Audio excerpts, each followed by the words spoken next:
dakika haklısın ben.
Hey, what up, guys?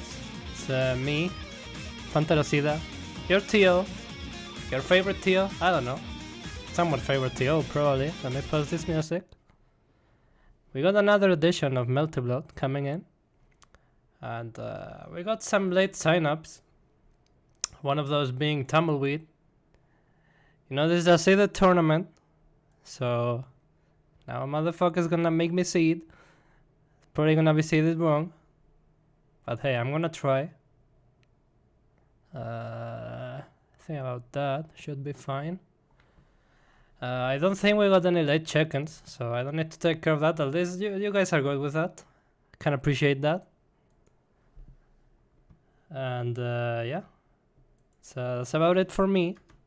We got another wanted spot qualifier on at play here. And we got a bunch of generous donations already. We're starting with our prize pool of almost $20. We got the Macharino codes today, and for the foreseeable future, I don't think they can take those away, but I'm not gonna risk it. So for not risking it, let me welcome my commentators. We're gonna be doing different things today. We have 3 of those today. They are Dave, Jake Sand, and Jasper Valkyrie. Welcome, gamers.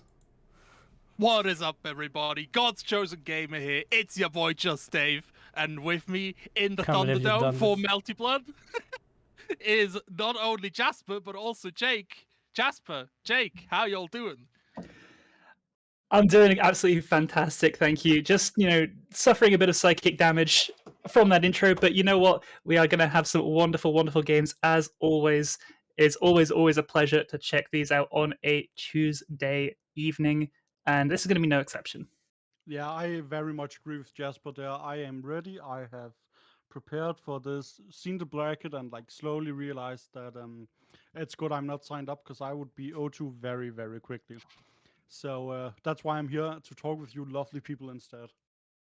Absolutely. And having 3 people in the commentary will make a lot of things easier. I can just lean back and rely on the expertise of not just Jasper, but also Jake.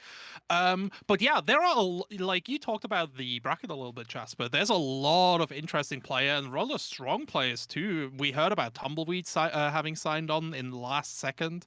But there's other people here. Are there any favorites for the night? Let me have a quick gander. We got a lot of, as you say, you've got a lot of really, really great players in here. Elios is right now sitting as our number 1 seed, and of course we have Mosin, who is, I love watching Mosin play so yes. much. They're such a fascinating evolve.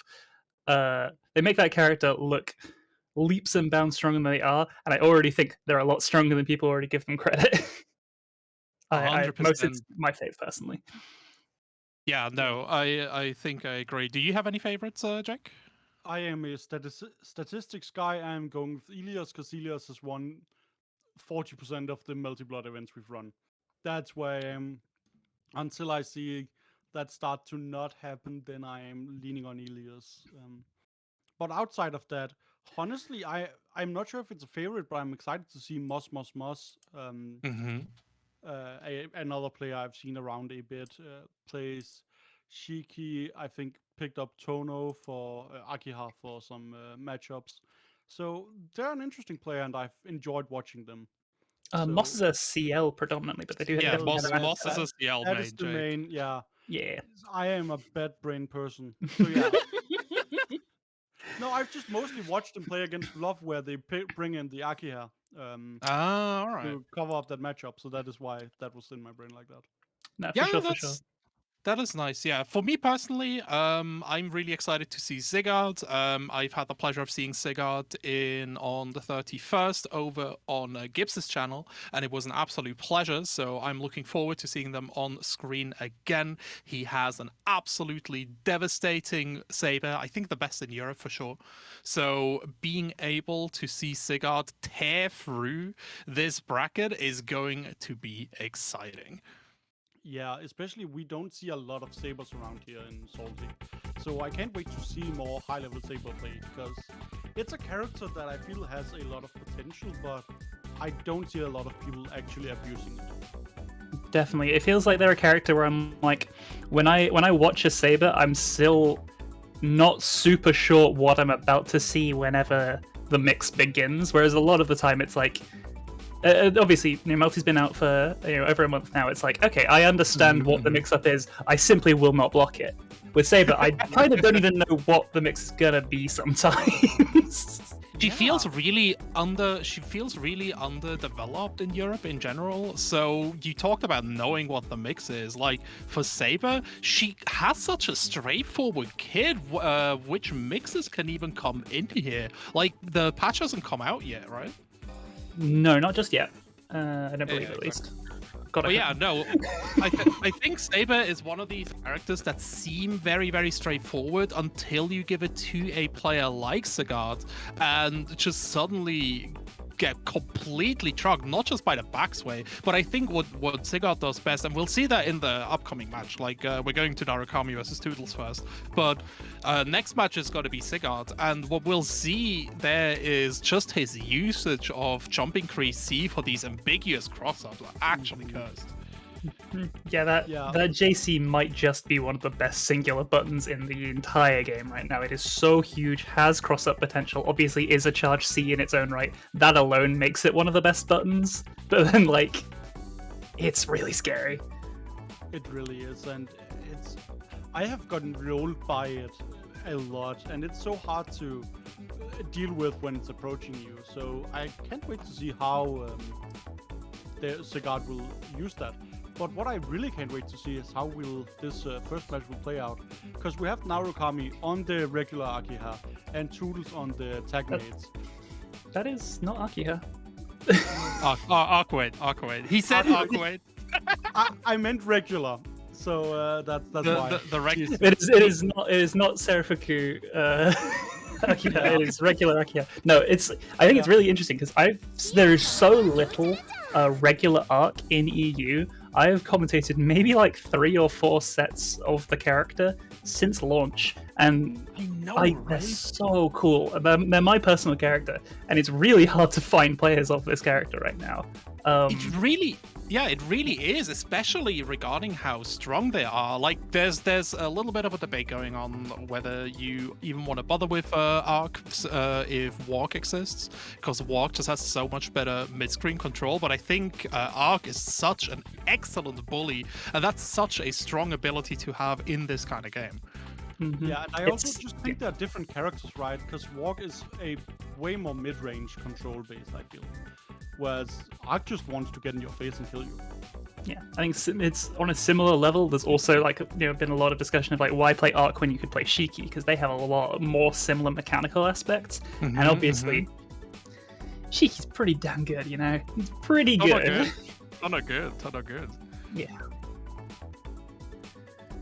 Okay, so we're about to kick off now. As we say, we've got Toodles versus Narukami coming up, and Toodles obviously on double maids. I'm not super familiar with what Toodles opts for, obviously between the two options. So that changes things significantly on how this will pan out.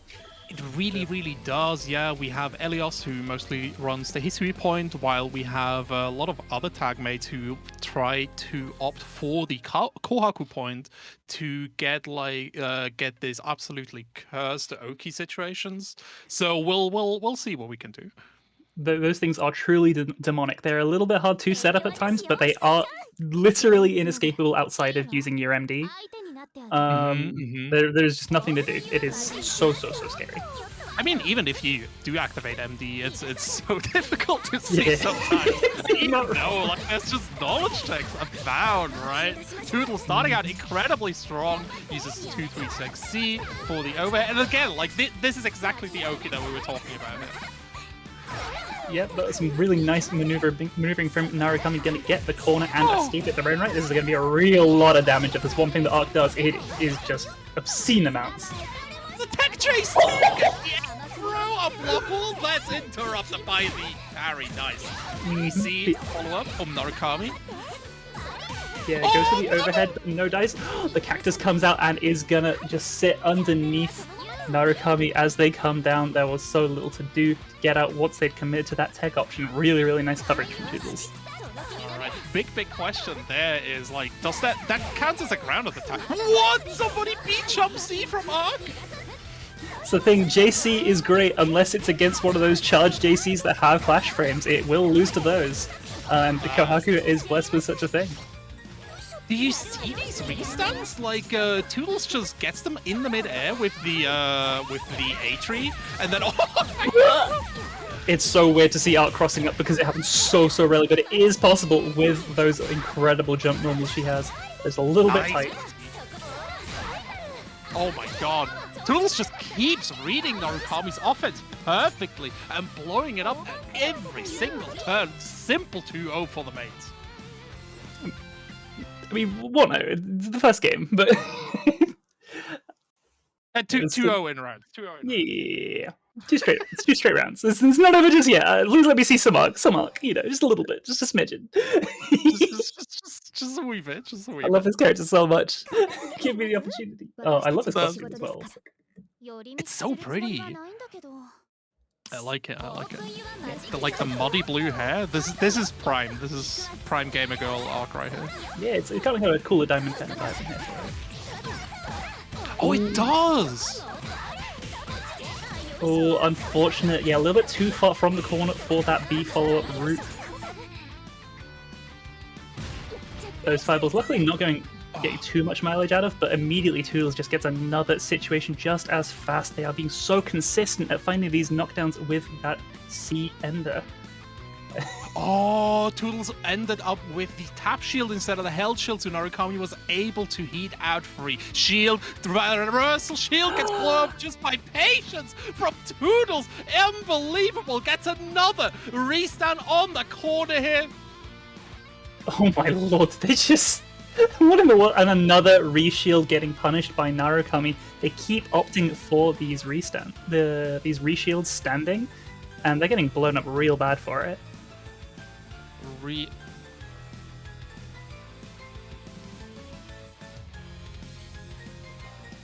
Unfortunate. So yeah, apparently production just informed us that everything went down, but we're trying to give you Melty radio. Moon Gauge coming in from Toodles, could confirm on the low here. Narukami trying to re-establish neutral, backdashes a jump increase C and picks Toodles out of the air, Narukami out of the air with the 236C. Restand goes for the 2C pickup, tries to go for a hard read with the A3. Hisui assist coming in. Such a nice tool to kind of control that space that Kaku just doesn't really have access to. There comes the big charge B from Arcade, but not going to be able to convert out of it, unfortunately enough. A heat over the throw as well. Toodles is looking primed and ready to take this whole set right now, but Narukami finds an opportunity. Very nice. Oh, the another charge overhead takes it for Narukami. A very messy round, but you know what? We clean up. Really nice stuff from Narukami getting on the board here, staying alive. Absolutely. Toodles gets a nice confirm on the 2C, whiffs the 236C, charges behind the tree. 2C confirms. Narukami getting carried into the corner. Never mind. Restand 236C. Tree coming down. Blood heat coming out from Narukami. Air throw from Toodles. Immediately gets the throw, and 2 throws in a row immediately gets rid of all of that blood heat. That is all of that resource gone to death. All right. Thank you for listening to Melty Radio. We're now going back to your recently scheduled analysis. First time this set.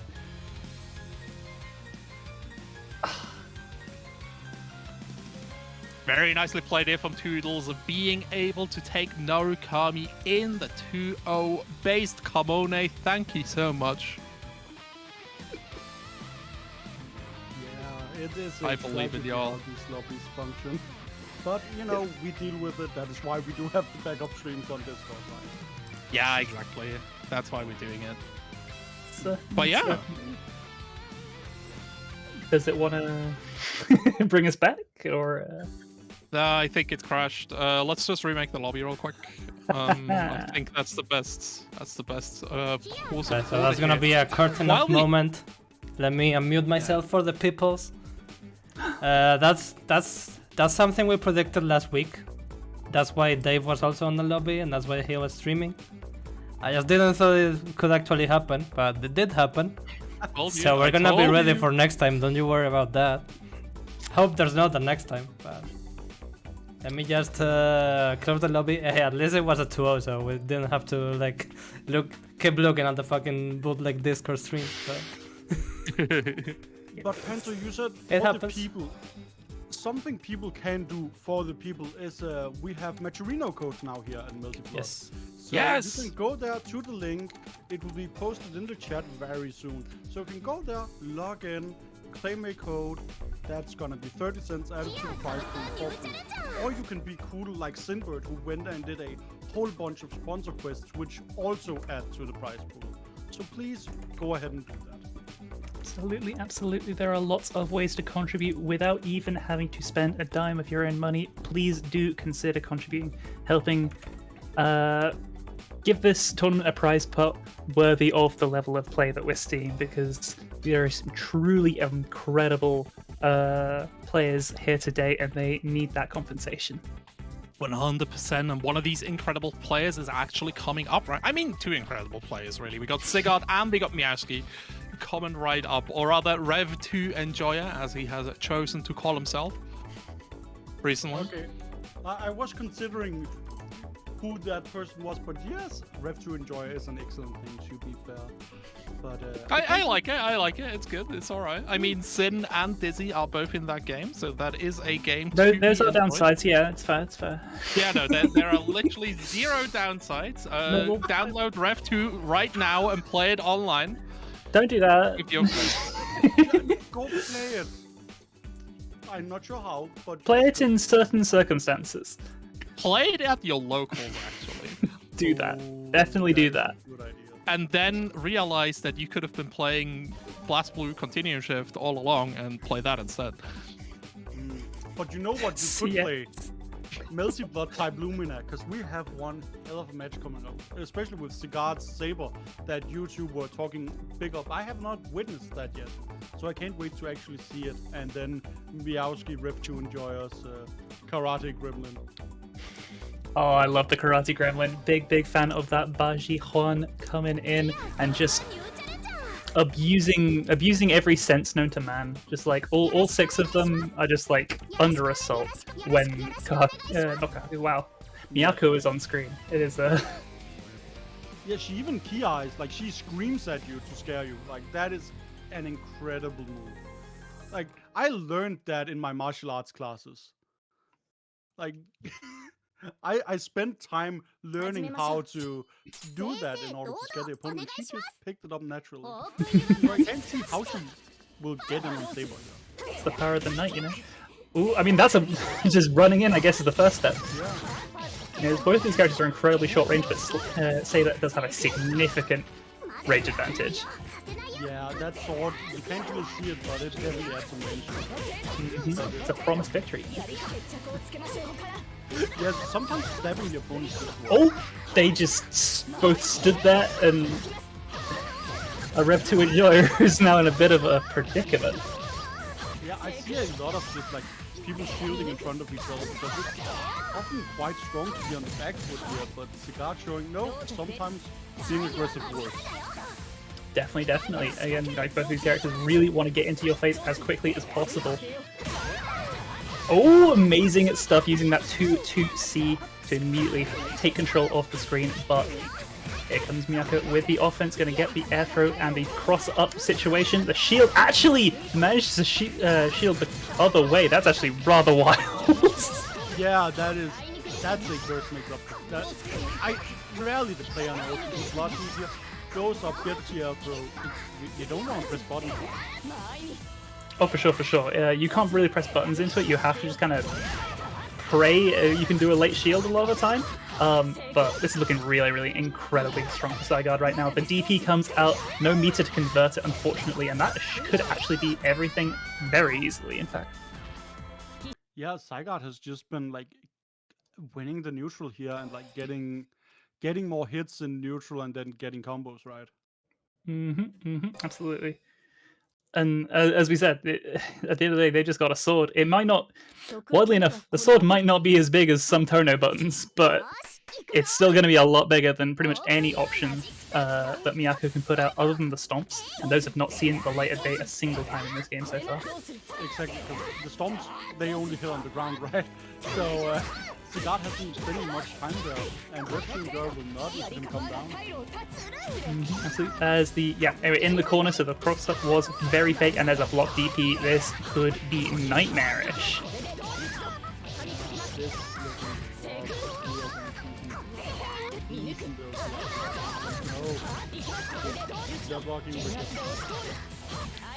For sure. Oh. The air throw out of the corner. Same side mix-up, gets the hit but does not convert out of the air. The Moon Drive Miyako is one of the scariest things in this game. They're just going for the DPs, and you know what? You've got to respect it, because that's a lot of damage on the table. Gets the throw in the corner. This could be huge. Yeah. Very low damage route, but it's still better than nothing. Oh yeah, no, doesn't break the walls. Beautiful stuff to get the shield. Oh wow! Actually connecting that heat from so far away, and the cross up over around the shield. Tries to go for the throw, doesn't quite connect it. This is actually incredibly good for Rev2 Enjoyer right now, and they walk out of the mix-up. Are you kidding me? Sometimes the best answer is just walk backwards. Yeah, if I don't have to be close to you, I can just... If there's any character you don't want to watch walk out of your own mix-up, it's definitely Miyako with that animation. As that free cross up again, Moon Drive activation, BC followed to take the corner back. Oh, this is beautiful stuff from Zygarde. Tries to get the reset, does drop it in. A lot of drops coming in from both sides here, actually blocks the armor move. Doesn't punish though, that is a fully punishable situation. Yeah, oh, we see another hit from Zygarde getting a little bit of health back, but I think mostly just to get out of the corner here. Absolutely. Takes a bit of momentum back, and right now the health situation is pretty much as dire as it can get. Yeah, nice comfortable 2A. It's not the best 2A in the world, but it gets the job done, right? Yeah, it's good enough. It's below, right? Sometimes you just need to match that blood heat immediately. Straight into the blood heat, straight into the shield. I love the tenacity. I assume just going for some sort of position for last back, because like you're not regaining health there, and Zygarde just evaded him. Yeah, no use of the meter either. It's a little bit unfortunate. Zygarde very happy to just float away from Miyako. Really doesn't have the mobility tools to realistically track down Saber in a way that's not going to put them in a significant risky situation. Yeah, like at that point, it's just, okay, I'm just going to stay away from you and let you spend 4 months. Oh, they actually managed to find the corner there. I don't really understand how. And okay, go for the low. I respect it. Doesn't quite work out, but the corner has been returned to Rev2 Enjoyer.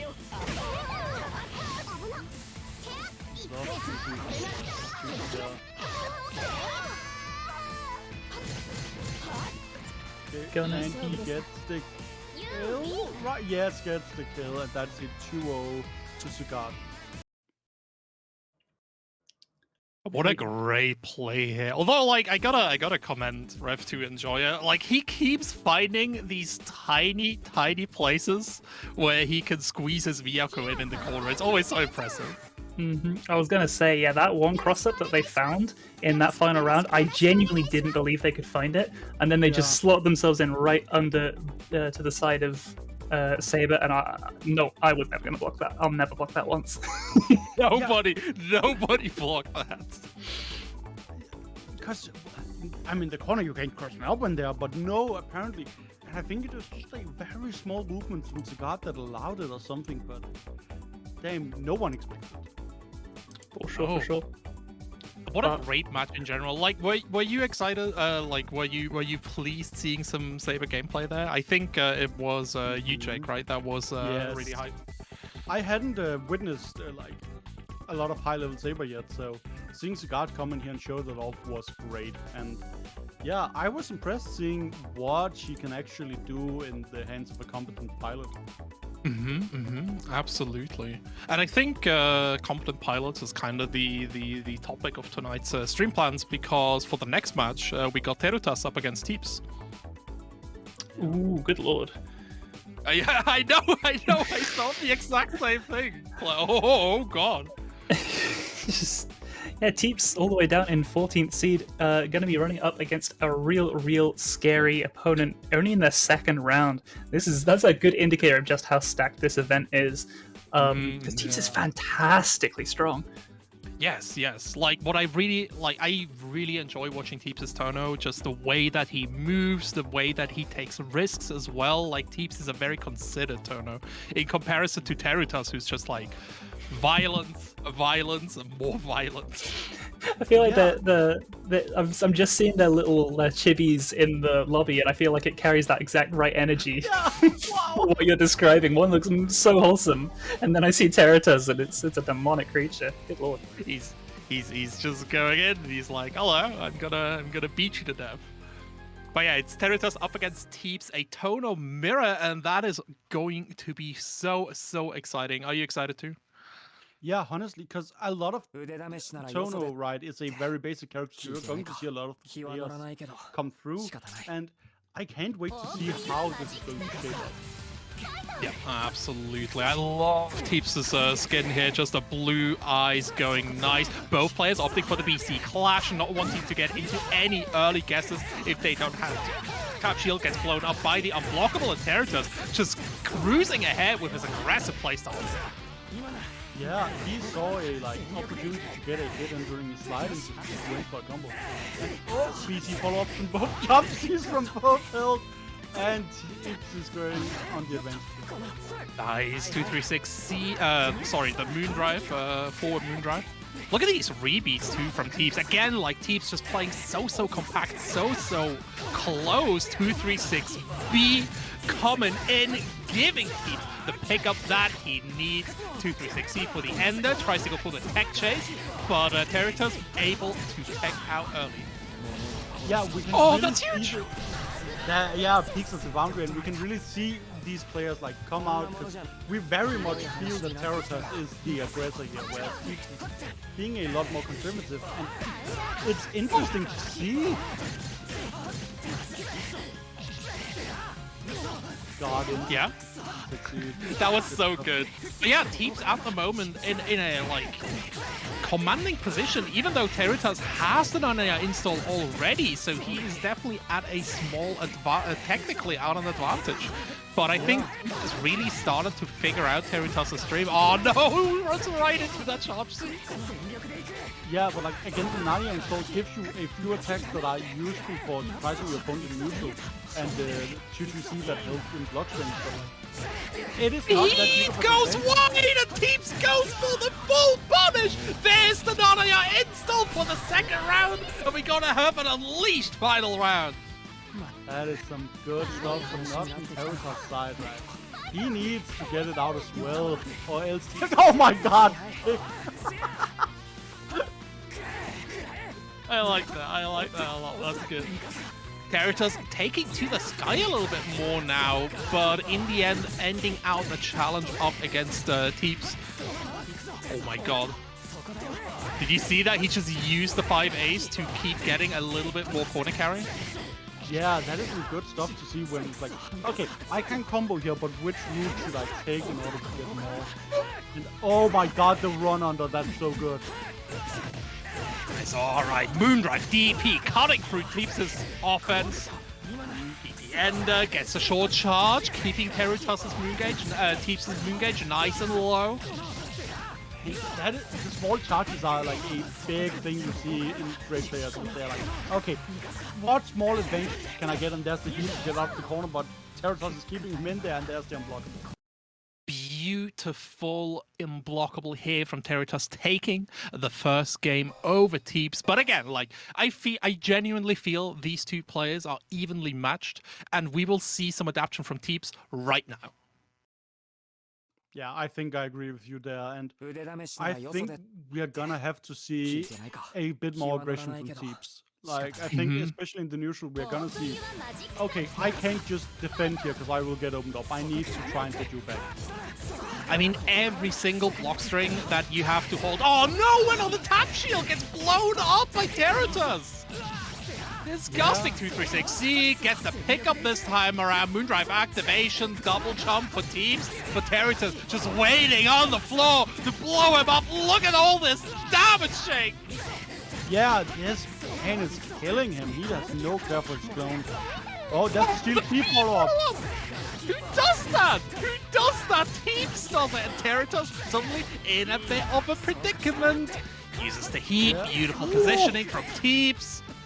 Shield, tries to go for a throw here. There we go, Territus gets the back throw. Moondrive, shield, B. Oh, 6 fish into another 6 fish. Oh my god. And that looks to be the first round of this second game for Territus, who has full meter going into it. Full meter has a Moondrive activation, which he just uses. Gets the shield. The Moondrive DP taking care of Teeps. Yeah. Oh, gets the Narnia installed. Boundary peak. We have to move. Goes for charge. Good stuff. And again, these charges are so important, keeping Teeps away from that vital Moondrive activation on Wake Up, which is so relevant of dealing with Territus's moves. Finally, he gets a hit in and immediately confirms into the boundary peak. He needs to get something started here. Yeah, like he used. Oh no! B-fall off from Territus. This is going to look bad. This may even kill 236Z here. Gets a pickup. Yeah, that is a dead Teeps and a 2-0 to Territus. That was incredibly well played here from Territus, just stealing Teeps away into the nothingness. What was your opinion there? What do you think? What do you think, Jasper? That was a roll. It was brisk, you know. It was brisk. We can go with that. I think that was. Oh my god, we're already. We haven't got time, unfortunately.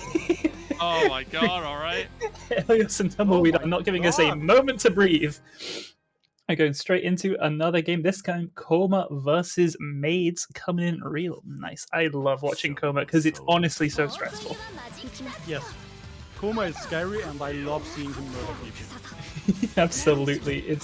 I've never seen a character that feels so brutal to get hit by. Immediately finds that grab at the start. And another one that looked like the worst setup I've ever seen, but it definitely worked. So you know what? Bully me. Yeah, wow. Elias is going to have to get back in control here. Uses the heat, fine. Throws out a table, and Tumbleweed has none of it. But he's the elite here, going to pick up a combo, get you in the corner. Try and get some OG. Absolutely, and also burns so much of the time on that Moondrive as well. Obviously, it's a long time, but every little bit helps. If you even stop one of those clash frame situations from happening, don't win in my book. Yeah, the And I clash think frames are Elias- still pretty... Yeah, Yeah, clash frames no, are no. incredibly strong in this game. Yeah, 100%.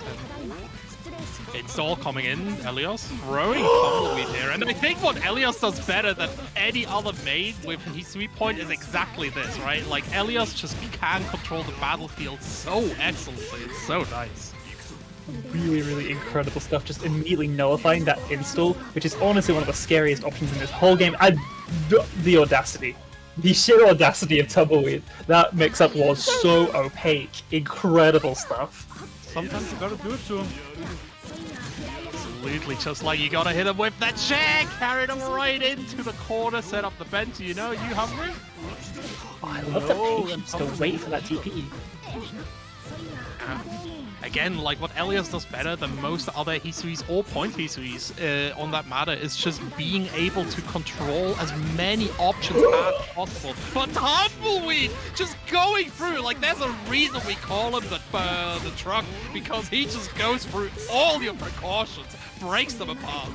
Absolutely, he's about to Isekai Elias potentially right now, because this is looking really scary. But a wonderful opening for Elias, keeping it back in this nice and comfortably. Yeah, And the like, mix-up. Elias is sending so many warning signals, and Tumbleweed is ignoring all of them, and I think that is what got Elias doing. Like, Tumbleweed was trying to get out there, and Elias just kept him locked in. It's definitely like a delicate dance of how much respect you want to give people, because you gotta do some, but you can't do too much, and sometimes, oh my lord. Done? Can't believe that. Wait, he just went forward! Why did you go forward? Who does that? Gets the arc I don't even know where Tumbleweed! Oh my god, bringing in the unicorn, what a... That is so brave, and I love seeing it. All right. Elias caught himself again. Beautiful air maneuvering, getting another combo air throw for the knockdown. The empty jump to A ensures another combo going for the mate pair. Yeah, sending in a plant. Oh, and we're just keeping right out of it. He doesn't want to deal with it. Kill Then- he get that kill. Incredible stuff. Beautiful, beautiful play. Tumbleweed going up on the board first in this set over Elios. Good lord. Coma. My god. Tumbleweed just is built from violence, like from the ground up. He has so little respect for his opponent, and sometimes it bites him in the ass, you know? It just blows him up a little bit. But sometimes this kind of shit happens.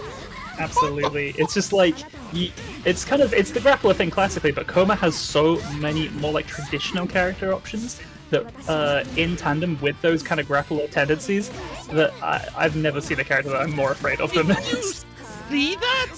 He clashed with the Moondrive DP and shielded the second hit after the clash to get the punish. Elios adapting excellently.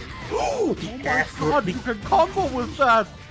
I was not aware that back throw led to a combo in the corner, but today we learned, I guess, a wonderful throw after that MD just blocks the mix-up. But you can only box so much. Yeah, at some point you're gonna get opened up and the labels can start raining down on you. Oh my god, gets out recovery. Nice save. Oh, the side switch, the micro walk on the Tumbleweed gets the 2C, and just like that is one round away from taking the 2-0. That run was so impeccable from Tumbleweed. It's so stressful to opt for those after the MD, but it's so incredibly strong when your opponent's airborne. Yeah, it is incredibly powerful. Like, one getting out of the corner and just getting onto the other side. You only switch sides when you jump right. Yeah, when you double jump is when you turn around. So if they're air dashing, you're in a world of hurt. Elios holding on to dear life, trying to activate his getting the force release out, but Tumbleweed just keeps on trucking on. Somebody call the ambulance. There's two ladies that need some pickup. Absolutely. I always find it heartwarming that Kohaku will like back up Hisui and take the fall with them, even if they've never been tagged in a single time. It's just like solidarity. We're here for that. Yeah, it's nice to see workers supporting each other, and that is the kind of stuff that really brings communities together. And Absolutely. Almost as much as... Did I steal your segue? yeah, we were thinking the exact same thing. God damn You it. talk, I Alright. write in chat. Perfect. It brings us together almost as much as the community helping out with the players' prize pools as you can do with the help of Matcherino.com. Matcherino.com is a website where you can add free 30 cents by just clicking a simple button. No data, no nothing required. All you need to do is interact with the website. It's nice, it's easy, and it's free. Absolutely. It's gone of the olden days of having to input a code manually. They have made it so easy to just get in, get out, less than 30 seconds, and help these folks eat. You know, help these folks eat. They're playing fighting games at such a ridiculously high level, and we all know. Also, just yeah, it helps the players, but what it really does is help us who run the tournament, right? Because Oh shit. the bigger our prize pool is, right, the bigger players we get, right? Because they see the money and they're like, oh, I should go play over there. So it helps us bring you more good matches. It's in everyone's best interest. Absolutely. Yeah, Everyone's definitely. Like, there's only winners here. There's the players that get money. I'm so sorry. Good shit. Moss's Oh shit. Moss's That's title in funny. game is delete vlog, and I couldn't. I just still dead.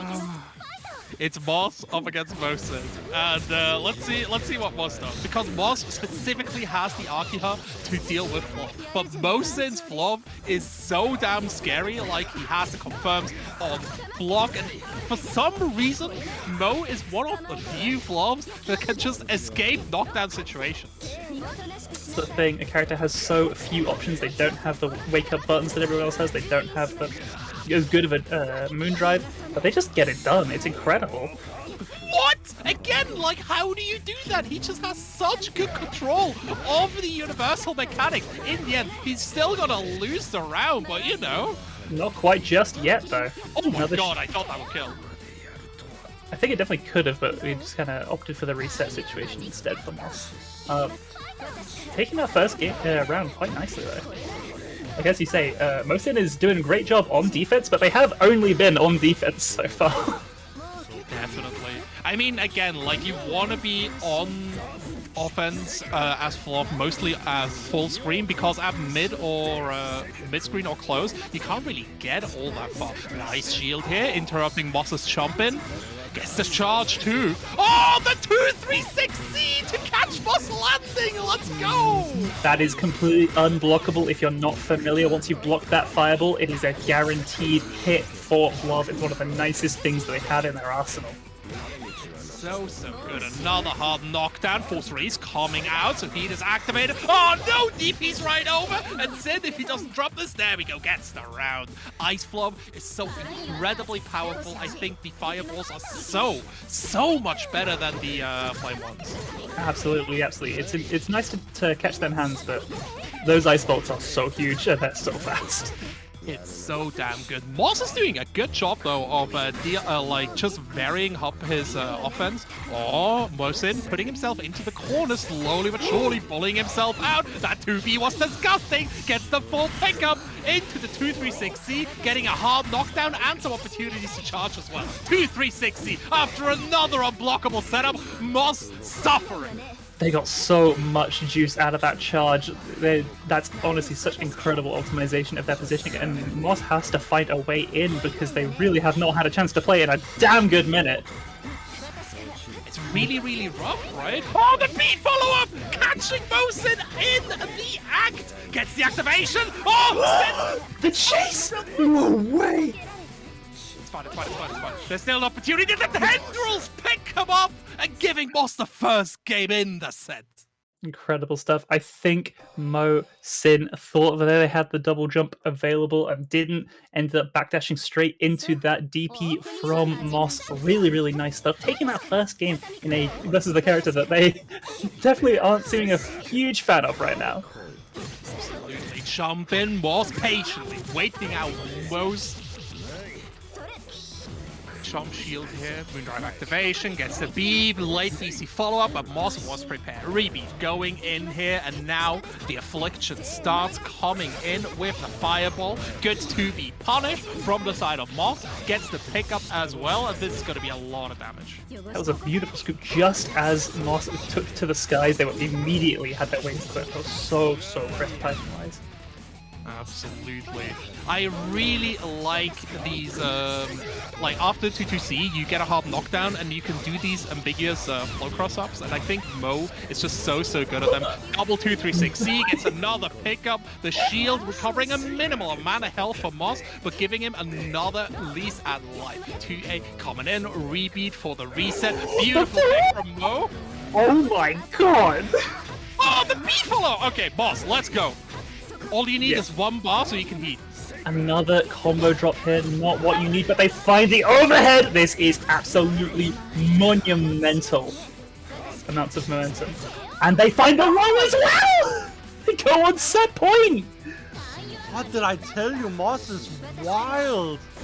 Moss is so damn good, keeping his composure on a level that Mosin can't really deal with at the moment. Shield, BC follow-up, cutting right through. He sees the BC! Incredible stuff, oh my god! Yeah, oh, we're waiting on Moondrive. Nice. Force Release coming out from Moss, going in, gets the throw, no combo, but the brilliant wheel going for the high-low setup, so Mosin needs to keep blocking. Moss, beautiful, gets another air throw, jump C connects from Mosin, gets the Force Release. I think they must have assumed that it was going to be a jumping situation, goes for the unblockable, and unfortunately do not find it. This could be curtains for Mosin, one touch to do it, the throw gets teched! Oh, this is looking so tight. Just sending out the icicles right now. Wants to get in, but not comfortable. Waiting it out. Moss just keeps blocking the double overheads. This is insanity. There we go. The Chart 6C breaking over the can that is Moss. Mosin starting to go for the wall bounce combos. Such a Another long overhead. distance. No way! He's got to activate and finish it. Yeah. No! No! I'm so scared! And then the heat. The health back! Oh, sends up central. We're blocking. No way! A beef from the shield! Moss is going to take that 2-0. Oh my god! It was right as you said it. Dave, they have to activate to finish.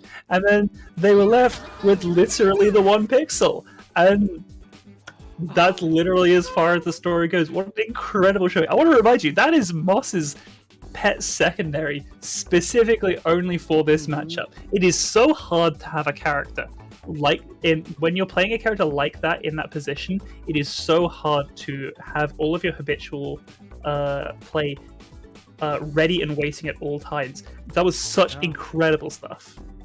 Yeah, Somebody clip that shit. Yeah, Please send that to Sajam. Yeah, do that. That's 3 weeks, but you can go do it. Goddamn, yeah, that is why I mentioned that I was interested in seeing Moss, because Homie is really good, and I love seeing players pick up secondaries for specific matchup. There's something about it that brings me joy, because I see planning. I see that thought has gone into that decision, and I hope that means something good. I genuinely enjoy it that people are picking up secondaries a lot faster in this game than other games, because being able to cover the matchup spread nicely is such an important thing in a competitive game, especially that is as deep and complex as Melty type Lumina. And like, the roster isn't too big, so theoretically you should be able to stick it with 1 character. But if you're a player of the caliber of Moss, being able to have like 2 characters, being able to just get 100% matchup spread is so strong. Yeah, it really is, and we are now in the winner's semi-final, and we will see whether the Sigard or Tumbleweed will go into winner's finals today. So this is really interesting, right? Because Sigard wants to control the mid-range. We see Sigard actually has a lot of aim ability. He likes to like get these double jumps into the dive kicks and just control the game by implication. Meanwhile, Tumbleweed, you know, he's a simple man. He just goes in and he beats the shit out of you. Yeah, he has a big warning sign right in front of him that says, I will punch you, get out of this. And you have to respect it. But if you do, then you'll get trapped, right? So, Sigard is navigating that quite well. Oh my god. But yeah, I think Sigard is just prepared, like, being able to deal with the raw aggression from Tumbleweed. And Koma's air-to-air options, apart from charge increase C, aren't too strong. Yeah, Koma isn't the most powerful character in the air, right? So I think Sigard may be able to use that to his advantage. Yeah, absolutely. And yeah, Sigard is just doing very well here. That back air dash just saved Sigard's ass twice and 3 times. Increase C going through Tumbleweed though. It gets a little bit of armor, you know, just a dash for safe keeping.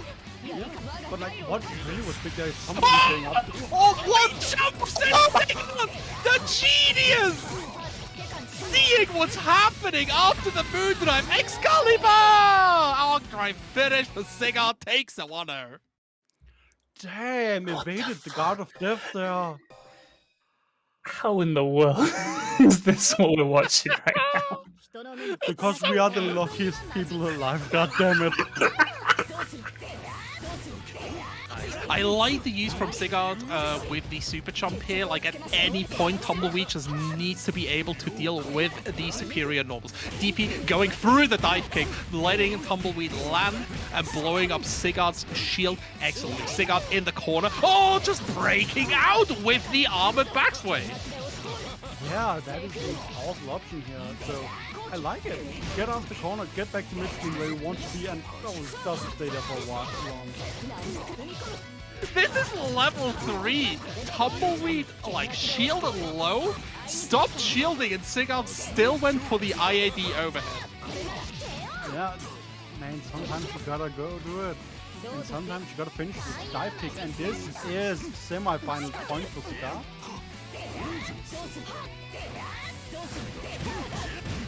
So, beautiful.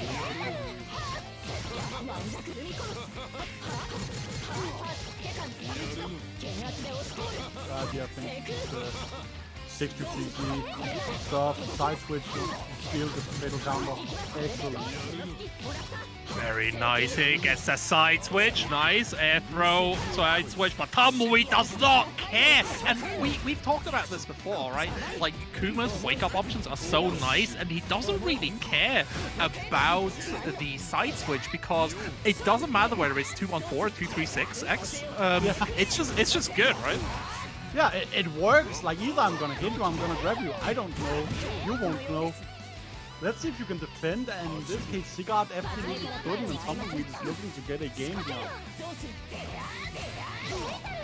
Also, shout out to Gelatin Snake for being able to grab that beautiful, beautiful clip from last match. Thank you so much.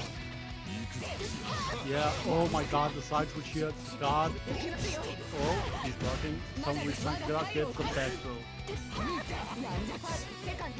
Alright, shield freeing Sigurd out of the corner. Nice confirm with the 623C going in. Another ambiguous cross up, but Tumbleweed does not care. Force release coming in, recovering a lot of health. But the jump increase C seals it for Tumbleweed, giving Sigurd the 2-0. But that was not simple at all, Jake. Not at all. Yeah, definitely not. Tumbleweed is definitely in a position to make a run and lose us.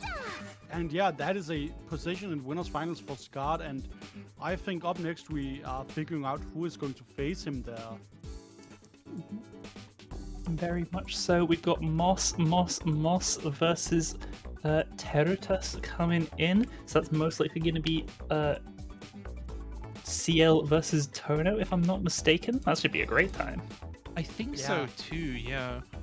And CL versus Tono is really interesting. What are your thoughts on that, Jasper?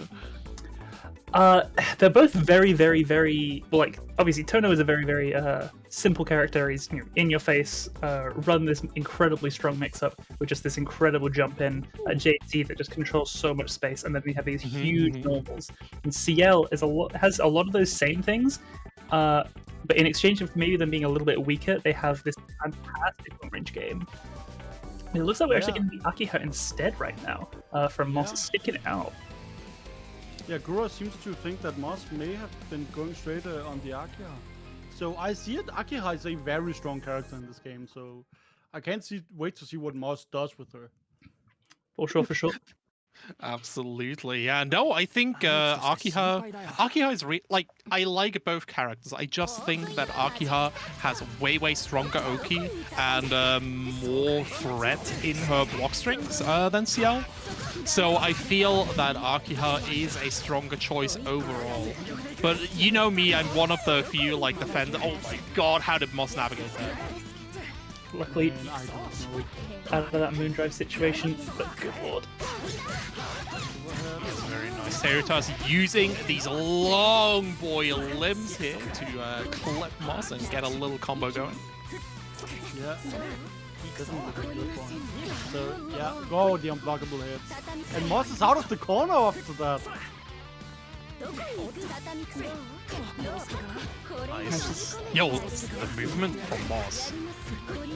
I always am so enamored by how well Moss maneuvers around the screen, but who cares when you have that cheeky Tono damage into the Nania install? That's gonna kill so early into that health bar. There was still she has so much to live for.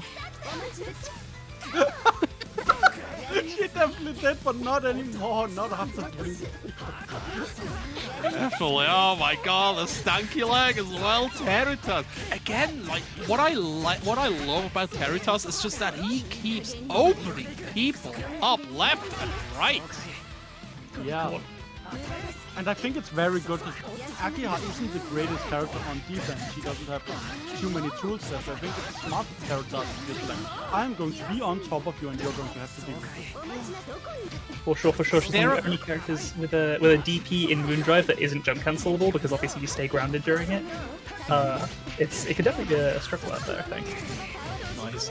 Good air offense coming in from Moss here, giving him a little bit of air to breathe up against the offense of Theritos. Throw break coming in, the shield gets blown up, and Moss gets carried almost halfway, and again, keep that Moondrive low. That's the second time we've seen Moss heat in reaction to that unblockable, and I'm loving that as an option choice. It's a fantastic call out. Yeah, it's very smart. It's very rare when you get to heat and be guaranteed not punished. Absolutely. Oh my god! Triple throw takes it for Theritos. They call him 3 Scoops Turner. At the ice cream parlor? What the fuck? You can do it anywhere. I trust this character to do that anywhere. That's all I'm saying. Oh my god. Theritos up 1 game already up against Moss. Moss not opting for the character switch, by the way, so he really believes in the arc. Yeah, I think it might be the main now. Going in, Moondrive, breaks the throw. It is important who actually breaks the throw, because they are in clutch 3 in that position. Yeah, it is not a good situation to find yourself in. Absolutely. Also, big shout outs to Fighter Hub IL. I know you're lurking in the chat. I'm seeing some messages as always. I really appreciate it. Israeli FGC is the GOAT. And them supporting each other is so cool. Oh my! I've never seen that loop. Okay, look. That wasn't even a tech chase, that just confirmed! I can't believe. I thought that was a tech chase. Blocks! Oh my god, shields the unblockable too! Activation still gets blown up! Moss! Yo.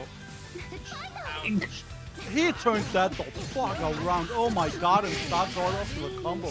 You are going in the corner and we are throwing up the brilliant wheels here. Truly incredible stuff. The shield gets baited anytime you're in the air. Be wary about reshielding because you are about to get punished so hard. Oh, Again! it's so good! The patience on Moss is incredible. Like, Theritos keeps wanting to blow up any reactions with Moss. Just stays there and waits until Theritos lands, his pants fall down, and it's time to punish. Force release coming in, the heat goes for a Moonrise Tendrils. Very, very hard read here, and a big opportunity for Theritos to get excellent damage and the force release. Oh, Moonskill to BC. This Moss is looking to get out the corner, gets out. Oh, trying to punish the lane. Jumping in.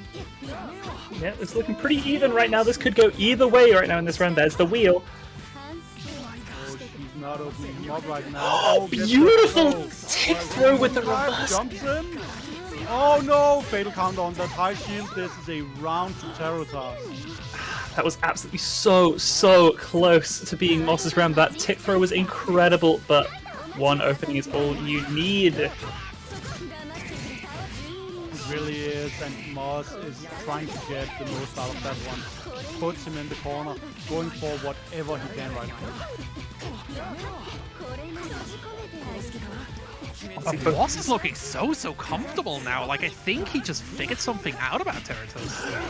Oh my god! Theritos has reshielded every damn time, and Moss is so ready to rip them apart for it right now. And the whip DP goes unpunished! Oh my god!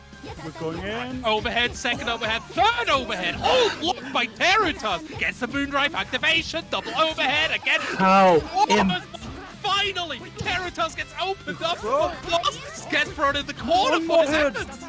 How in the world do you block all of that and then take the throw and then turn around the situation like this? The aggressive heat! We can see something here. Okay. What? Oh my god, they are just staring at each other, waiting for someone to make the first one. It's Moss! That is 1-1. Oh my Unbelievable. god. What a comeback. I cannot wait to see this third game. What do you mean it's not over? What the fuck? good. Man, what a scramble that was. Oh, the double tap on that fail counter gonna rob Moss of any opportunity of finding the conversion, unfortunately, but they find the second interaction just as quickly. Yeah, here we see another fatal counter for Teratas. We're going in. Tries to get some corner carry here. Get in the corner, DP finisher. Charge.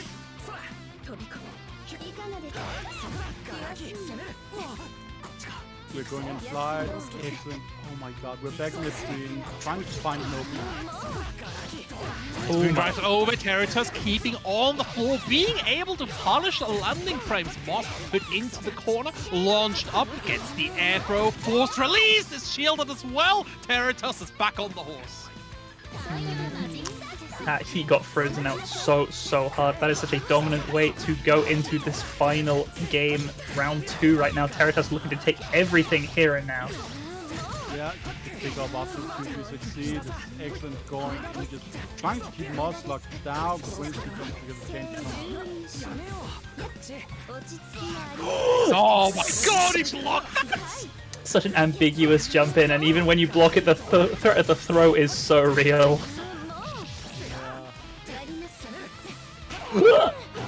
The fact that looks like that's real, it horrifies me. But that is going to be it. Territus with a dominating performance in this final game and final round. Going to be able to take this 2-1 over Moss. Moss did such a fantastic job of evening things out in that second game. But too little too late. Sadly, yes. But you know what? It's not too late for you all to go and claim some Maturino codes. We have a great losers quarters coming up soon with Gura versus Ilios. But while we wait for them to arrive in the lobby, we can have some people claim some Maturino codes. Just go there, log in, claim a code. 30 cents will get added to the prize pool for free. You don't have to pay. You don't have to have a credit card. Just some way to log in. Yeah, Absolutely. and it's super easy with the new redesign. All you need to do is click a button. You can use Twitch, you can use Discord, anything really is acceptable. Exclamation mark Maturino in the chat. Make sure to use it and use it well. We're currently at $27 for the prize pool, and there's still 26 codes to go, so there is a lot of room upwards. Also, shout outs to Corrupt Code, or CC as we all know and love her, the queen of Melty Blood in Europe at the moment, gracing us with her presence. Absolutely. Yeah, and we are here to see one of the potential challenges for this Thursday, as this is of course a Multi-Blood Wanted qualifier, so the winner here will be one of the 4 qualified people who wanted this Thursday. For sure, there is a lot to play for, more than just this tournament in its own right. There is, and this is I think the first time we're actually seeing Gura today now I think about it. Yeah, bring in the CL. I love seeing some CL. She is a very interesting character, and I love seeing the projectiles and like full screen conversions. So it's a character of my own heart. I adore CL just because she is the most moldable character in the roster right now. She can play full screen, she can play mid screen, and she can mix you up close up. All you need to do is master her kit. I still stand by my statement that CL is the Akuma of Melty Blood type Lumina and will just get better over time. I think I very much agree with that. And Ilias is here to prove that, I think, yeah, that is true. But we have the tag mates. They have so many tools here. And Hisui doesn't need to protect us. Oh my god! Mashing in that situation? Nice. I like that. I say mash, but like that was controlled contestation. Yeah, Abare is the politically correct term. Yeah, exactly, yeah. Excellent Abare from Gura. There we go. Air throw coming in from Elios. Both still in Moon Drive, so there's a lot of air mobility going out. That's mini hop from Elios escaping Gura, but Gura still picks everything back up. Air DP for the finish, and that's the first round. Yeah, I like seeing spending some meter there to ensure you get the kill. Because if you're in those situations where you can just spend a bit of extra bar and get the kill, that's worth it.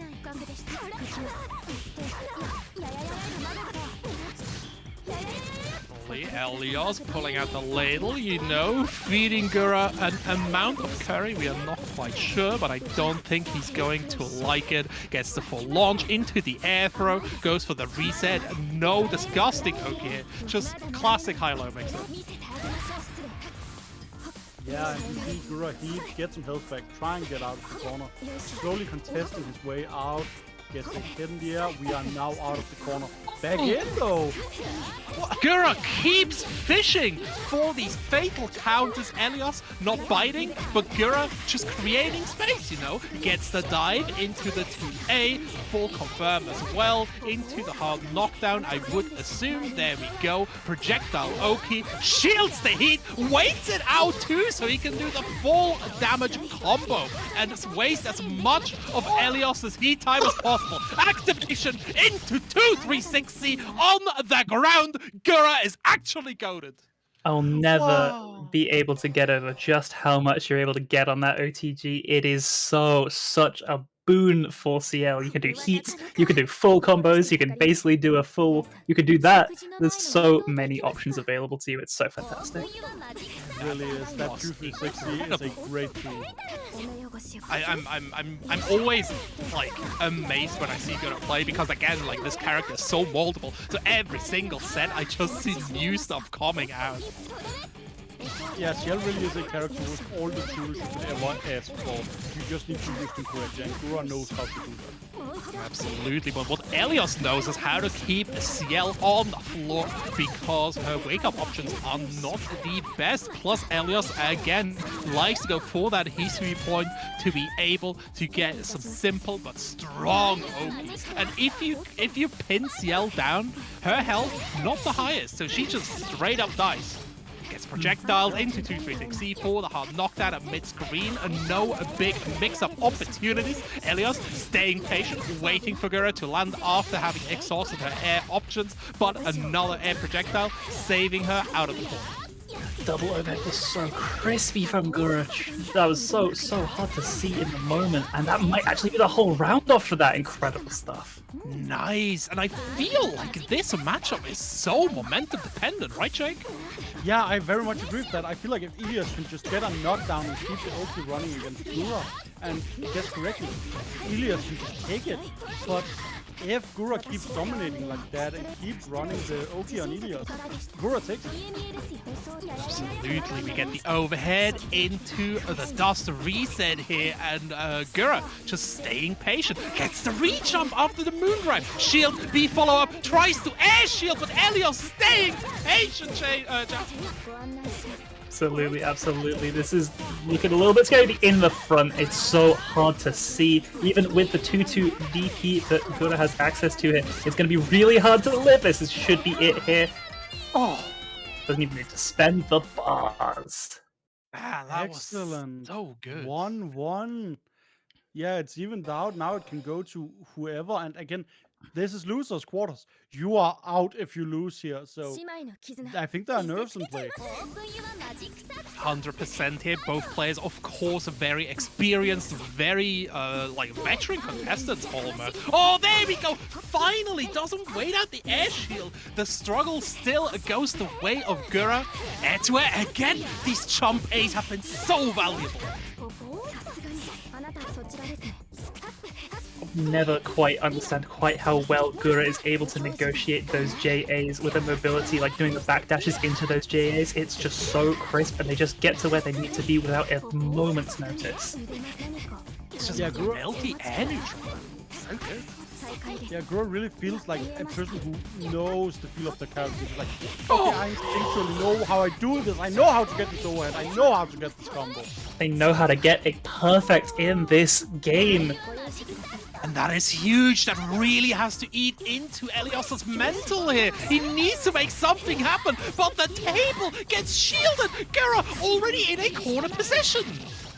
Yeah, Gura really turned the table there on Ilias down. Stop this. Out here. Let me play. It's the BC follow-up, we're sending out the keys. Beautiful DP, just to catch out of the air. Classic. I was about to say, this isn't going to be a double perfect, is it? There we go. Elios finally gets some damage in here. Hard knockdown. No big Oki setup, but he doesn't need it. Gura, beautiful blocks. Even gets a contestation. My God! Gura is... Oh, she gets the full combo. Oh my God. The manual delay into powered CL. Launch the pages. Out of here, and Gura takes a, like, I want to say a convincing 2-1 here. Elios played incredibly well, but Gura's adaptation, again, just taking out that little screwdriver out of the toolbox that is able to deal with everything that Elios throws at Gura. And yeah, that is a 2-time winner getting knocked out in losers quarters, right? The top ranks of the Melty community is hotly contested right now, I feel, and I cannot wait to see how it evolves. For sure. You know, Gura is obviously everyone is fully aware of just how good Gura is, but that is still a fantastic win for them. And Elios dipping out of this event a lot earlier than I think most people would anticipate as our top seed of the day. Absolutely. Talking about top seeds here, I have a question for y'all. We're already in top 7, I think. One person has already been eliminated. A few people have already been eliminated. So we have still left Sigurd, Terotas in winners, and then we have Moss, Gura, Wadi, Mosin, and Tumble in losers. Who do you guys, like, you have time to adjust your predictions now. Who do you think takes it? My heart says Terotas. I don't know why. His playstyle just seems very solid, and he is willing to ask questions that are hard to answer. And I think that is making me lean towards him right now. Terotas definitely he's definitely a solid bet, to say the least. Really, really crisp, clean play. But like, Zygarde is really good too. I'm still not sure what I'm even expecting from them every time I see them, and I wonder if the same can be said for the other players. Yeah, absolutely. I think the winners finals is going to be one hell of a set. But now we have the quarterfinals in loser side. Wahuti, CL, and Mosins will off against each other. Who will survive in a Currybot? Currybot. Yeah, no, Wadi is the Currybot himself, so, you know, he's... Happens to the best of us in these times. Jake just died. For my favorite, by the way, I gotta go with Mosin because of Wolfgang. Full screen 2BC, all the way, all the time. It's interesting, right, that Wadi still opts with the CL, even though another like CL expert likes to go with the Archaea 2-2C for the pickup, and I think this is the issue that we're starting to see. Wadi can't really. Oh my God! You're joking.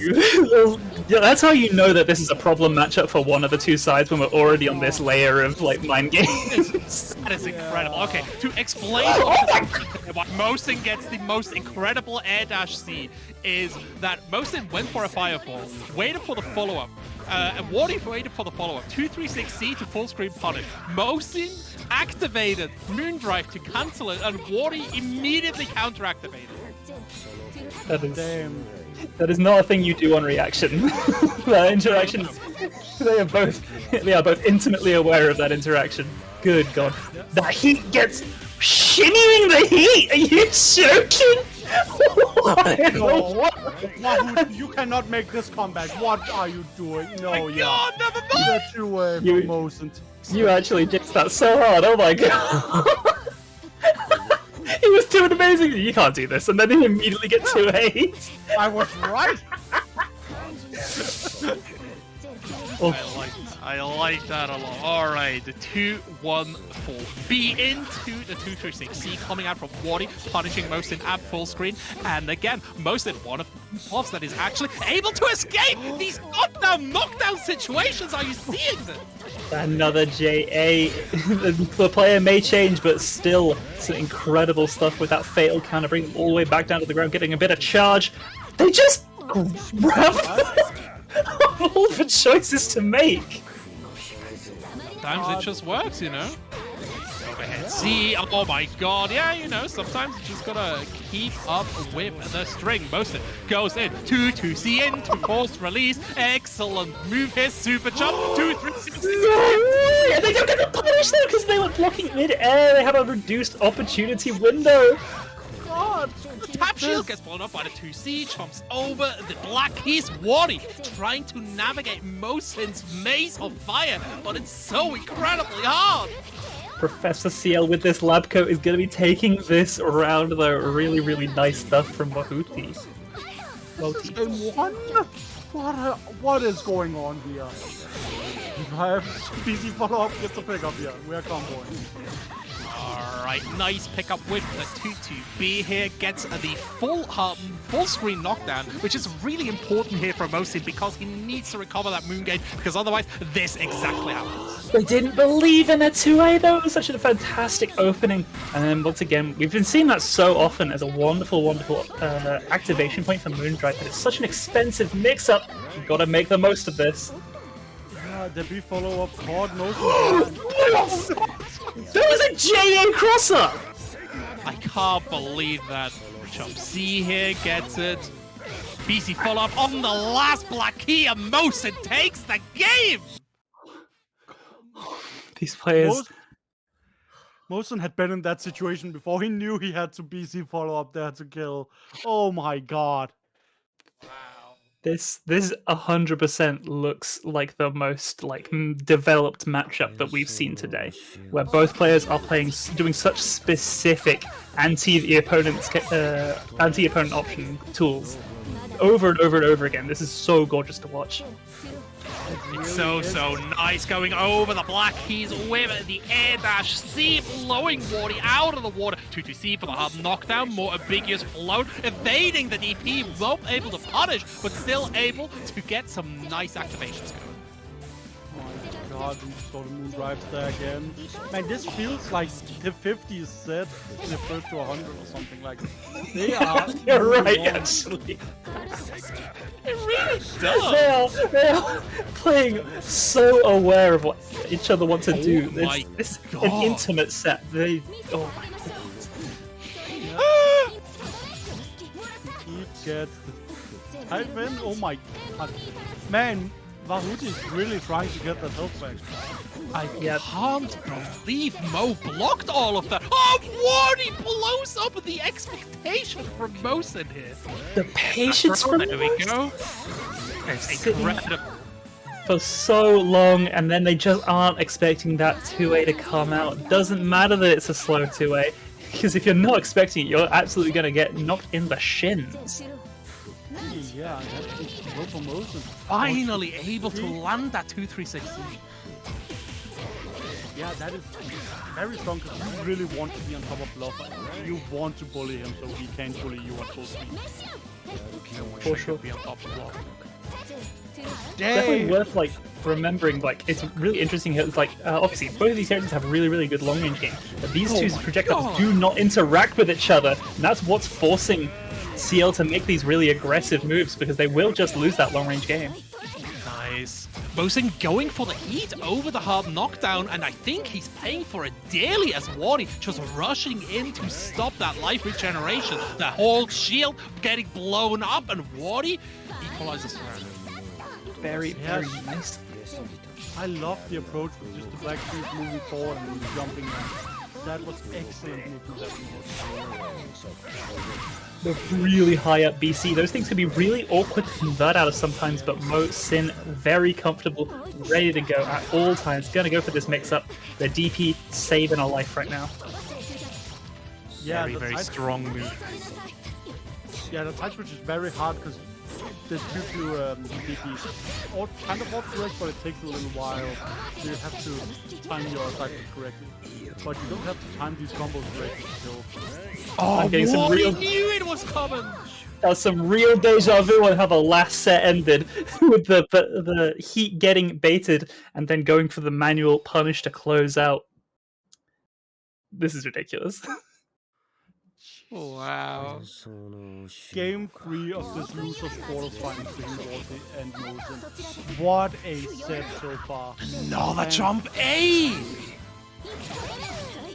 3, 2, 1, C in the air. Wardy just really taking control of the airspace right now. Opts for the demon foot there isn't able to find the conversion. There we go, jump B. Like, Mosin is adapting, but I think Wadi just is getting the better of both of these exchanges. Yeah, Wadi seems to be able to get a lot of pressure going, like, is able to stick quite heavily to Mosin. It's just these long pressure sequences, and as soon as Mosin commits to a shield, Melty just comes in with that overhead or with that low over and over and over again. They're getting some really beautiful openers. Yeah, and like, we have seen Mosin escape a lot of tight situations, but it looks like Wadi has kind of figured out how Mosin has been doing that and is now able to counter a lot of them. That delay pressure was beautiful from Wadi. Did you see that?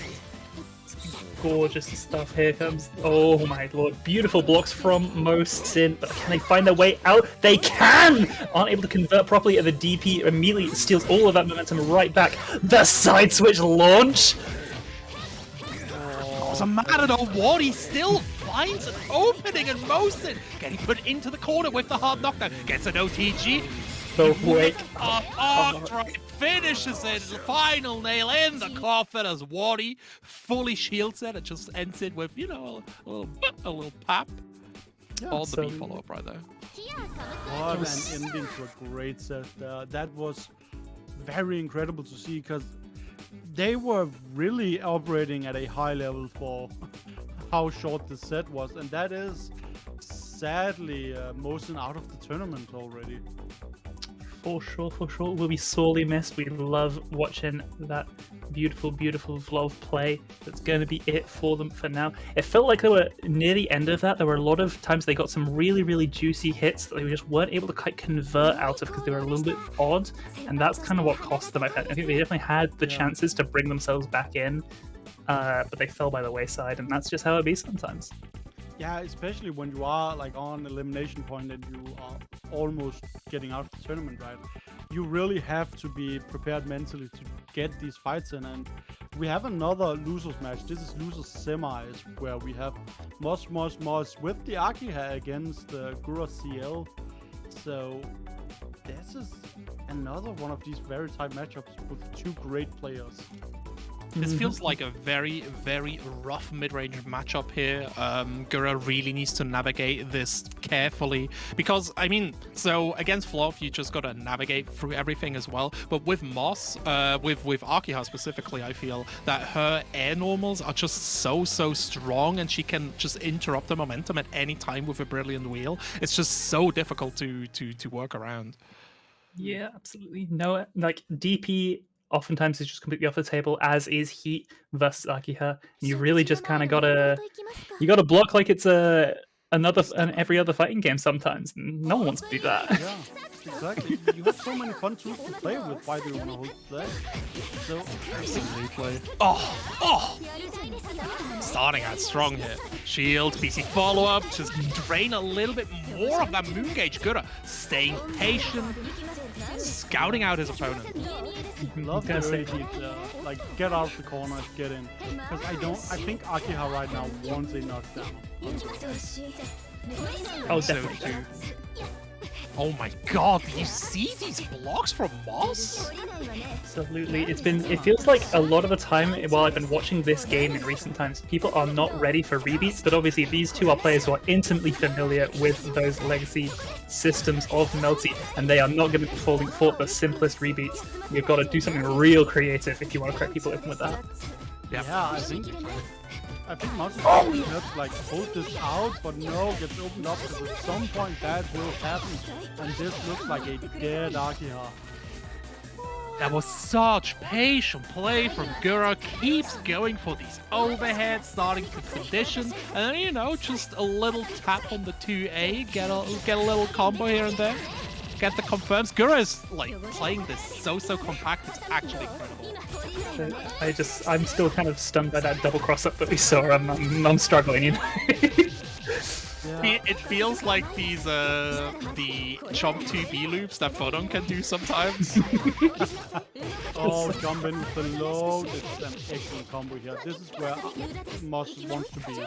Going in, just drawing the corner open, throws out, so we can go for side push. But no, that's heat from Gura. Nice opportunity from Gura here. There we go, gets the throw. dies in heat. It's not what you want to see. Moss definitely loves using that ambiguous cross-up situation to set up the throw. I'm wondering if we'll see that get punished. We've seen Moss for it a few times across the set we've watched today. Yeah, we have. Absolutely. Let's see if Gura notices this for sure. Jump back gets the Chum C, tries to go for another overhead. Moss in the end getting opened up by a low. No big combo though. Chum 214C for the air challenge, but the Moondrive getting Moss out of a sticky situation. I love Gura just using their double jump to get out of that, not wanting the situation reversed on them. Happy to just reset to neutral. Oh, good back throws up on Moss. Oh. Gets right in the corner, opens him up. This is what we want. Sends another 3 in. You know you're afraid of the overhead when you're getting caught by that low at that distance. It on paper looks like it's not a particularly scary one, but you will get caught 100%. I can't believe Gura held all of that perfectly. Like, these are so many knowledge checks. Gura didn't just, like, get all of them. He was able to punish it. Oh, just like Moss punished the air shield. Gura losing the patience just for a second, giving Moss a nice little combo. Yeah. It was ambiguous, and they go for the throw again. We saw that. And I love the choice of heat just to get out of there. I like to think that was intentional based on the previous interaction, and they see a conversion.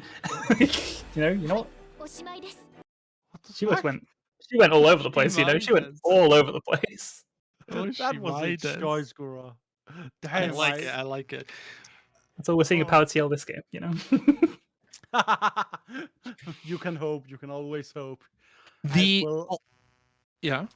I think Moss will hope that they can get the comeback here, because I think if Moss gets some knockdowns and gets to run the Oki, I think Moss can definitely take this. For sure. 100%. They're getting some really, really incredible offense going on.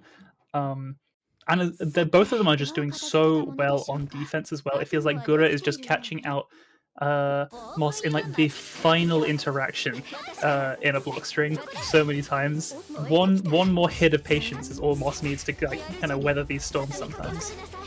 Absolutely. And I feel like this matchup is so incredibly draining. Like, you see the effort that both players are putting in to get like 30-40% damage maybe. Like, it's so hard to open both of these players up.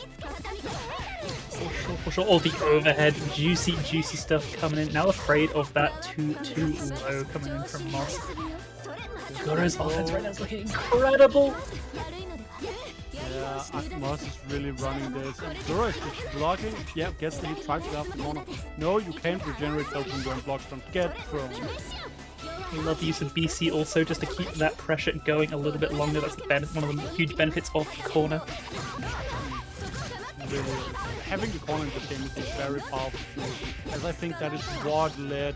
What, that didn't kill? The proration almost putting Gura in a comeback situation, but Moss able to finish it out with a throw. I don't think Gura thought he would live through that. I legit think that air throw did 1 damage. I'm gonna be 100%. I assumed it was done. I was leading into the next round, but no. How many air reshields have we seen today? I'm losing my mind right now. Moondrive gets the throw. You are going back there. Activation, counter activation, gets it. The shield coming in. Oh my god! Incredible patience from Moss catching Gura's landing happily. That's the power of being a former CL player themselves. They know the ins and outs. They bait the heat, find the hit. They're going to spend all of this heat. It goes completely unused. Yeah, that is the best thing you can do to see your opponent beat. Just keep them looking. Gets the brilliant Cherry Maple into a combo. Oh, that does kill as well! Oh my god, Gura is surviving in a hot situation. Incredible stuff. Just a sliver of life left on the card. They find the hit. This could be everything. Gura has 1 touch to stay alive. Yeah, this is looking tight, and Moss is just holding down back, looking for any opportunity to get the kill. Blocking high, we are back low, high, low, low. Oh, that's the opening for Gura. Gura gets the kill with a kick to the head. My god! Gura! Moss blocked so much of that. That Moondrive activation point is probably one of the hardest things in this whole game to block, and they gave it their damn best. God, what a comeback here for Gura. But Moss is not letting it happen. Moss wants this game. Moss does not want to get out of this tournament, so you are staying in this corner. Absolutely, it would be a tragedy for them to fall after a round like that, where everything was going their way, and they are gonna end up with a nigh upon perfect. That's nothing but recoverable life. Moss Up there. just is winning up against Gura here. Let's see if he can keep the momentum and, take it into loser semis. I can't imagine how difficult it is psychologically to play a round like that when everything falls apart in a round like the one just before it, because that was like worst case scenario. It really was. Like, you are so close to getting the kill, and then they come back. Like, you really need to hunker down. Oh my god, that low! That might have been the fastest air dash I've ever seen in my damn life. I can't believe that just happened. Moss just turning up something fierce. BC getting blocked. Gura escaping the corner, but Moss does not care. Gets another 2A into the brilliant wheel. Gets the side switch. Sets it up for some ambiguous Oki, but Gura at least blocking it. The overhead blocking. Blowing up the low shield. Yo, okay, Moss, let's calm down. Just relax all, okay?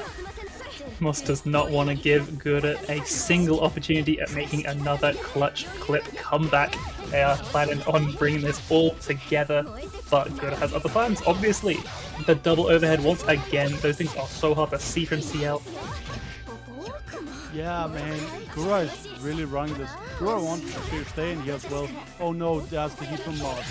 Gura is now in the corner. This is where Moss wins. As you say, Gura manages to find their comeback! They are working on a perfect this game. It should be everything. Absolutely. Perfect on the board. Going into the final round of this set. Everything to play for on both sides. Absolutely. Another BC here. Moss really doesn't want to get in these scrambles since Gura really proved to him that he can win those. Gets the fast fall. Oh my god, the ambiguous cross-up still gets shielded. Really nice stuff turning around that shield there. Oh my god, the patience from both players are so terrified to play around the shield. And finally, Gura cracks, goes for the air re-shield. I don't think a single one has worked today, but it's so tempting every time to go for. QBC here. Moss gets it again! Oh, Stop it! I can't. I simply can't. It's so close. Moss, there's so much chip. The heat coming out from Gura, but Moss does not care. Immediate forward tech goes in, blows up the hockey shield. Gura in the corner. Moss, combo of his life right now. Absolutely, there's the wheel. Here. Oh my god, we're in pressure 2v16. We need to extend this. We need to drag this out, Moss, or else you are not winning this. Gura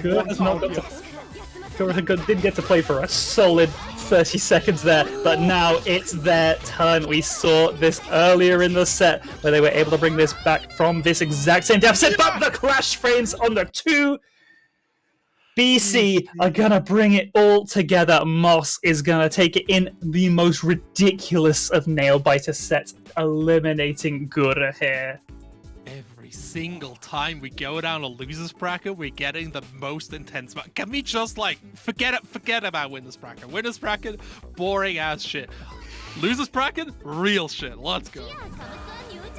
Yeah, You get one more commentator in here and everything falls apart, I see. It's just dying. It's just straight up dying. Yeah, no. But tell me I'm lying. Excellent. I can't do that. There are many things I could do, and I can't do that.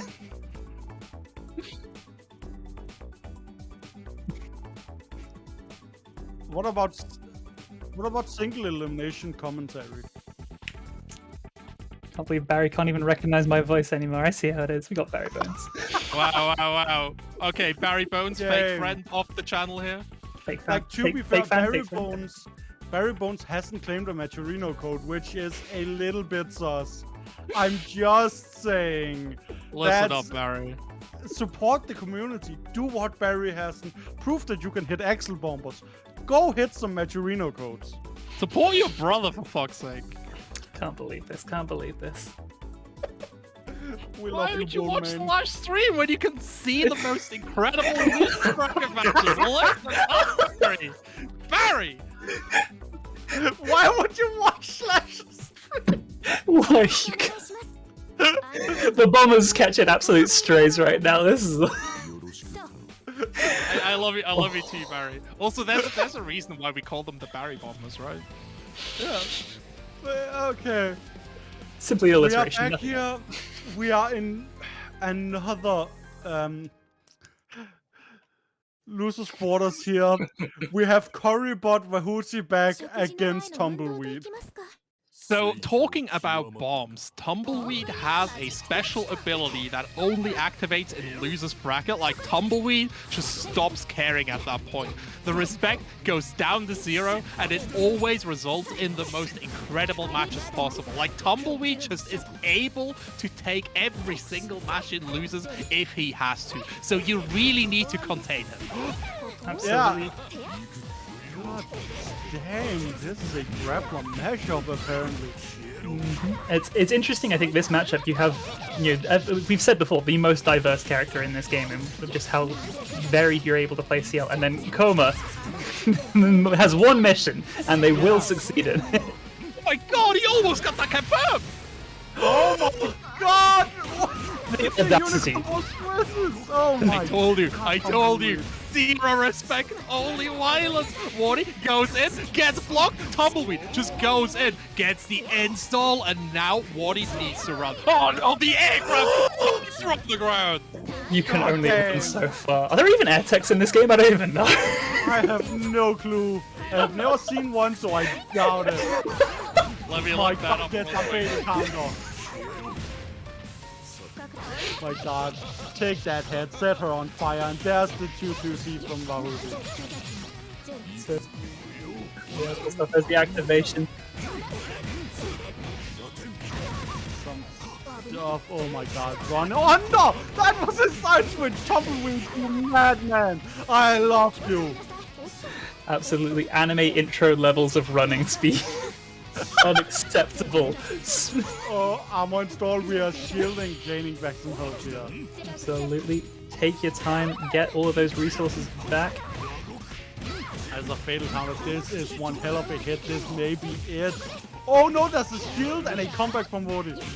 Does not want to go to hell yet. Absolutely, it's not the place to be. Oh, the Demon Flip gets punished by another run under Tumbleweed. Looking so incredible. I saw Tumbleweed between stream sets was playing some Super Wars 30, so I know they have the true power of degeneracy within them. That is how you warm up. That is how you run. That is how you play a grappler. That's how you know a true degenerate, and I'm speak solely from experience.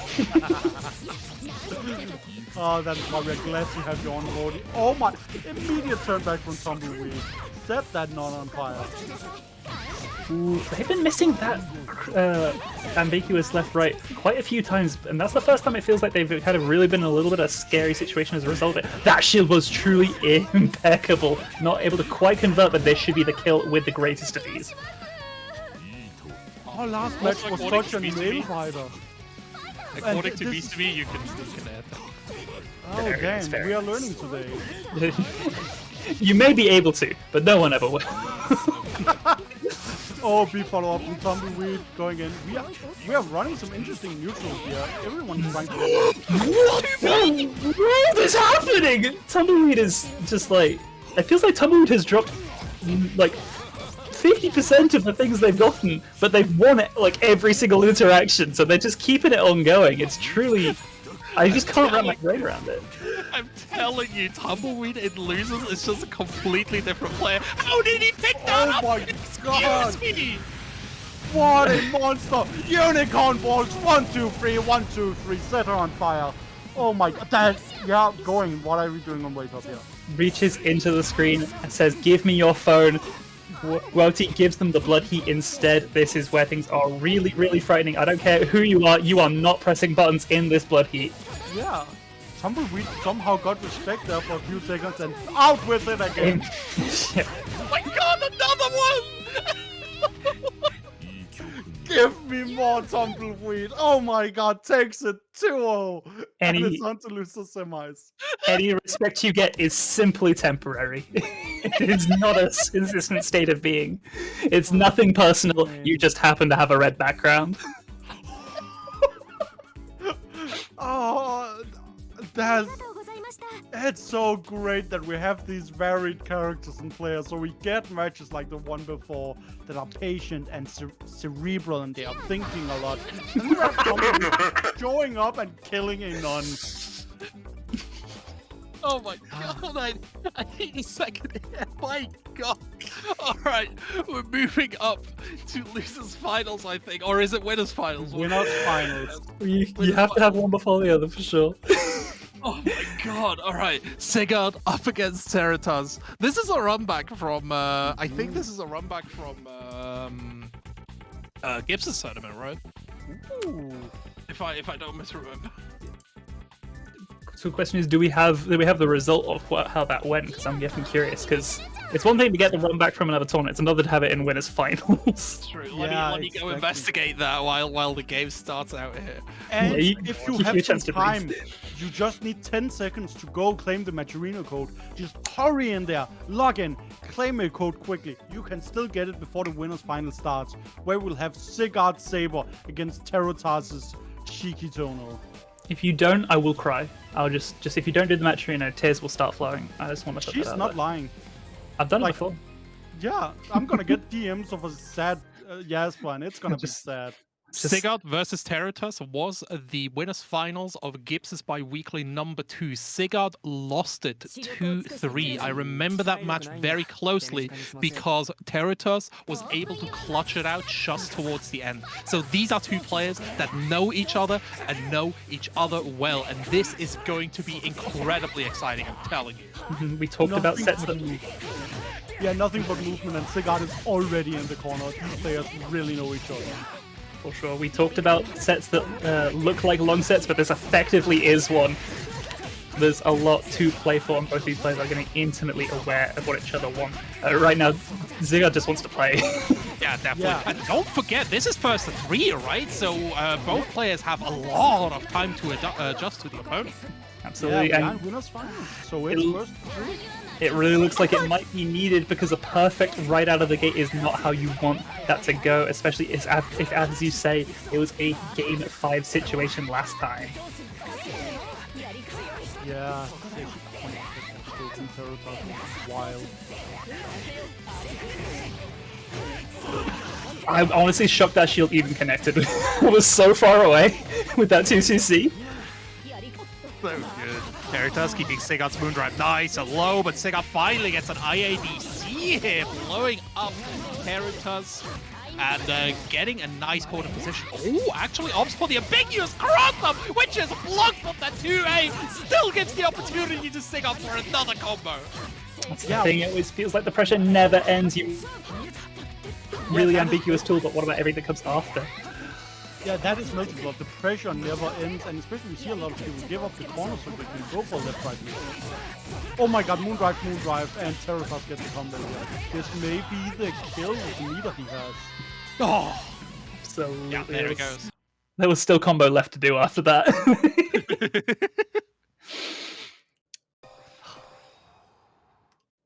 Yo, shoutouts to the best French player at the moment, Zando. Bonjour, ça va? Oui! Bien, bien. Didn't just say we. Mais oui! I don't speak French, okay? Neither do I, Martin. Moi, j'adore Sando. C'est le meilleur joueur de Strive. Oui, oui. Maintenant, Sigurd, c'est en offense. And that's it. Terotas getting comboed in, another ambiguous overhead going in. By the way, try commentating in a different language. It is atrocious. Ja, det tror jeg på. Nu skal vi kraft. Stop, we- stop. It'd be crazy. I couldn't imagine commentating in a second language.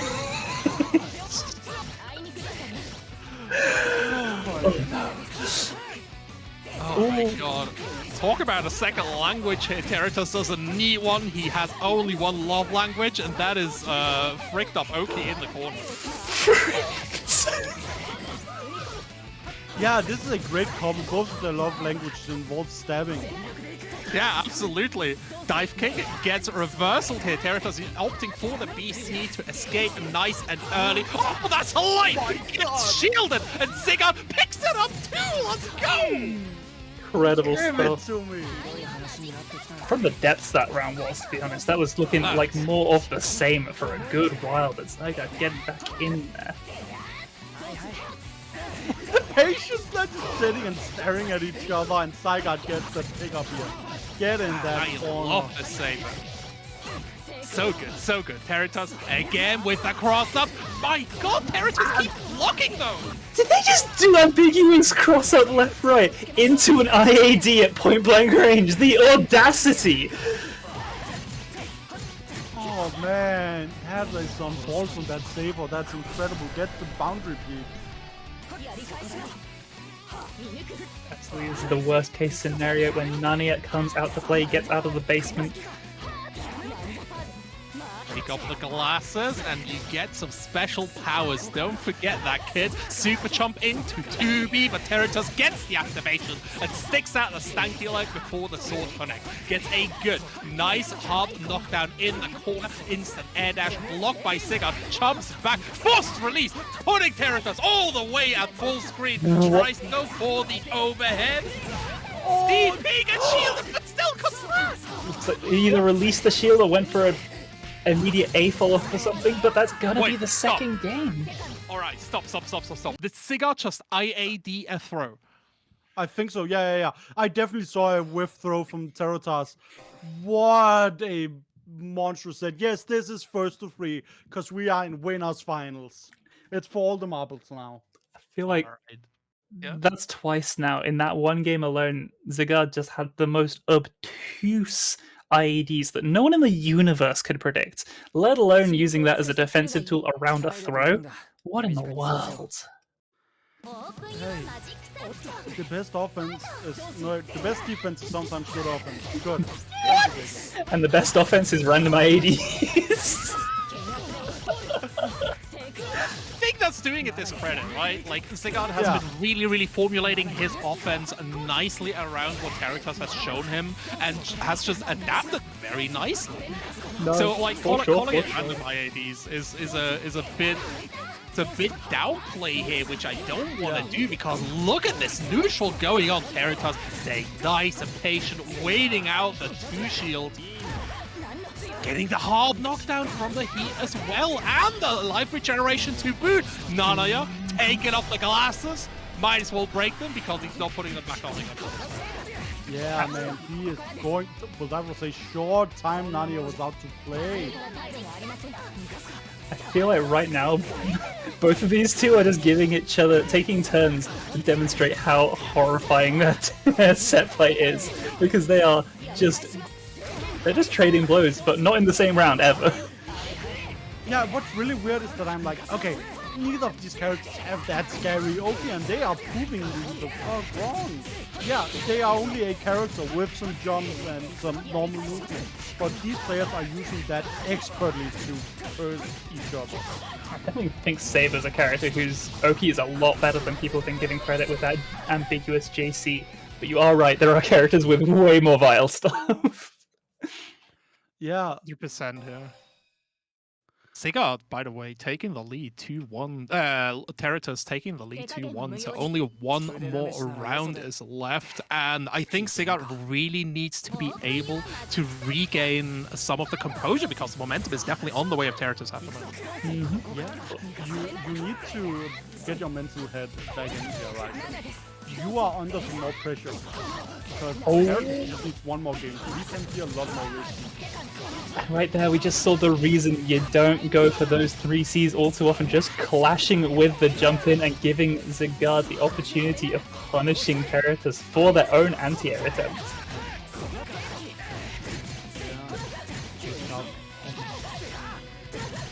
360 here, getting Sigurd right into the corner, and I love the options that Teritos is taking, like either going for the, like he's really prioritizing the corner carry here. Yeah, and I like seeing that because, again, you are so much more powerful when your opponent back into the wall. then they cannot escape from it. Sorry, that just jump scared me. That's incredible. Terratus going for the first V follow-up, I think, in this set. Oh, gets the landing trap. 2-3-6 C4 good measure. And Terratus 1 round away from moving right into the grand final. Absolutely, that B counter not going to be a good conversion, but fatal. How in the world is this a combo that's happening right now? I have no clue. Oh my god, the throw. Terratas really showing all of Sticky's treasure. How did they not get failed there? Honestly, both of these two are playing so fantastically. Even if Terratas did get opened up afterwards, that was so good awareness. And there's that instant air dash jump in. Terratus looking to close this out. We'll have 3 bars on the board. Going to spend 1 for the kick that no one understands. He gets a delayed activation. The throw whips. Double shield work going the way of Terratus. Zygarde blows up a held high shield. It's the fatal counter. And this is going to be a lot of damage. Have to make a count. What's the side? Going for those lows as well. The heat, wonderful stuff, catching up that IED. And final interactions, no fatal again. The patience of this air game from both sides. Yeah, Terratus getting ahead in that scramble, puts him in the corner. Zygarde escaping the increased seat, picks him up in the corner. Zygarde has 1 more chance. He leads to heat though. Never mind, he uses the 2-3-6C with the bar. Mix up. What's it gonna be? Oh my god! That jump C from Terratas took it. Winners finals 3-1 to Terratas. That you literally cannot get a closer game than that. There's no way. You can't. It's impossible. Just like that, Terratus takes the win and moves into grand finals here. And Zygarde, I'm telling you, Zygarde has something to prove because it's almost looking like a complete repeat of the 31st because Tumbleweed was the person that threw Zygarde out of the tournament last time. And we're going down to winners finals with Moss and Tumbleweed waiting there. Yeah, that was our winners finals. Now down to losers semis. We are gonna see who gets to fight Zygarde in the losers finals. So we are back to a 1-2 set. Tumbleweed versus Moss. Akiha versus Koma. And you can't really get 2 more different characters again here. Like Koma with this just like unbridled, uncontrollable kind of offense, where especially when under the control of Tumbleweed, who just seems to have stopped caring. I don't think it is. I think Tumbleweed is a lot smarter than we can give him credit for, but that is the thing when you play these like very high risk, high reward characters. I think this is a lot more calculated than we can even comprehend. Or I may just be going off the deep end here. I was gonna say his title's Gauntlet Dumbass, so... Okay. Yeah. I'll take it. You do the big punching and the fatal on the round start, not able to convert, but what a good sign for things to come for Tumbleweed. I need somebody to confirm this to me. Is it just me, or does Tumbleweed keep adding exclamation marks between rounds? Am I crazy? I think you may be crazy, Dave, and I think you have papers that prove that. Good lord. We're just gonna rush right past that as Tumbleweed. Putting Moss in a corner and just beating him out. You know, if your opponent moondrives, why not do a moondrive DP? And may just work out. Confirm it into the arc drive. Take it. Oh my god, I thought I would kill. 1 touch to do it. Trying so desperately to beg them to heat with those 2As. Oh my god, and more of them as well. There was just no opportunity to heat at any point during that. Yeah, I love just the lack of respect from Tumbleweed closing out more and more opportunities as the match goes on. It's so damn good. I actually don't even think that you can really call that like lack of respect, because that was a really, really specific way of applying pressure for that final hit. That's just to shut down that one thing that they were afraid of. That was really smart. I'll give them that. Yeah, no, okay.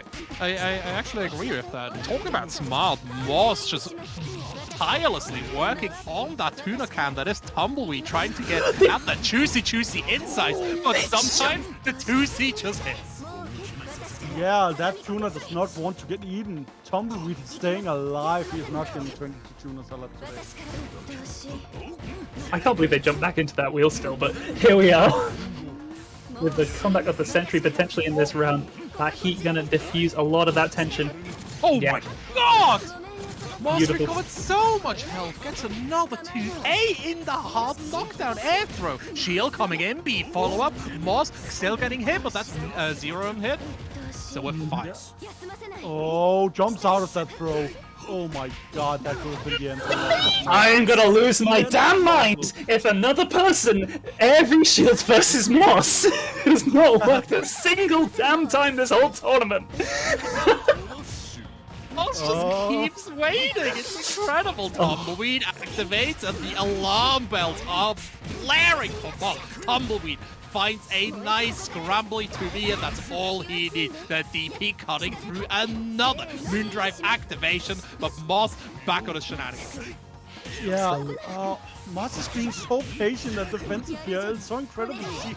He is forcing Tumbleweed to have a long game. That 2-2C hitting on both sides just gave me real Bison flashbacks, and I was not ready for that. I never even considered there would be hitboxes back there. Yeah, oh, the tendrils! Oh my god, this is a pickup for Moss. Yeah, that's a huge opportunity. Still a little bit too high up. They were a little early on that grab attempt, not able to get the confirm out of that back throw either. But the pick up comes all the same. Tumbleweed gonna be taking that game. I am Nicely played out of here, yeah. breath. It's rough, right? And again, like, this just shows us the unstoppable force that Tumbleweed in losers just turns into. It's actually mad. And yeah, I mean, I kept thinking that it was just unbridled aggression and lack of respect, but I feel like Tumbleweed just sharpens his senses, and I want to talk a little bit more about this, but Tumbleweed just keeps getting these pickups. My god! This is the power of Dr. Tumble and Mr. Weed. Monster Jasper! Oh my god! Tumbleweed going in. PC follow-ups? Is that the first air reshield that actually worked against Moss? Excuse me, are we seeing history written here? Oh my Never god, mind. these DPs! Wait, attacking low, going for the charge C. Get the kill. I want to pick up on a previous point that Shake brought up during a different commentary, and he said that grapplers are an archetype built around fear, and I think in Luce's bracket, you are stronger as a grappler. Your opponent is less prone to taking risk and more prone to getting shaken up and be afraid, and I think Tumbleweed knows that and uses it so excellently. Yeah, I think Tumbleweed has built a career around this at this point. He okay, we're in losers. Everyone is scared. Oh my god, this super! You genius! Phone! Just the Give it audacity. to him. B landing loss out of the corner, the edge we're going, the boss, but Tumbleweed just waiting on the ground. Gets the follow-up too. Oh, there's the heat. That escape they throw us about to come out. Moss is being patient. He wants to stay in the tournament. It's just that you walk away from me, says Moss finds the immediate opportunity. This could be everything. They missed the cross up. That's no. What a tragic way for things to close out. They've been so consistent with that all day, and they drop just one, and there's blood in the water. Yeah, Tumbleweed can smell it. He can smell that there are 25 Maturino codes left, but that means 25 have been claimed. There is a big prize pool coming up, and Tumbleweed wants it. You can't be serious. There's 25. All right, there are so many people in the chat today, and I love every single one of you platonically. But exclamation mark Matcherito, if you are not one of the people that's put in one of those codes, I need you to do that right now, because we are running out of sets in this tournament, and that is so many codes left to claim. Please, I am simply begging you. Yeah, and the thing is, with Tumbleweed coming up here, they might be short set. Tumbleweed is gonna try and come in here and just drag through people. So you're gonna need to hurry up. You gotta stop the truck. You have to stop the truck. We've seen this during Contagion Drive. Again, Tumbleweed against Sigurd. And it's about to happen again. I'm telling you. I think you need to stop the truck. Tumbleweed needs to be stopped, because if he gains momentum now, he will just he will go through the losers finals. He will take the grand finals. He will take the reset. He will just win everything. Yeah, For sure. I really think so. Right now, it feels like this is a truck that will explode if it goes under 30 miles an hour, and that is just the way that it's being played. There is no stopping. We are just going until it hits a wall, I think, is the thing, and it might simply not. Yeah, and I am glad our call to action worked. People are in here claiming Matcherino codes. I see one of my favorite musicians, Seal, the writer of Kiss from a Rose, is in here, as well as a random Dyson vacuum cleaner, I think. I appreciate it a lot.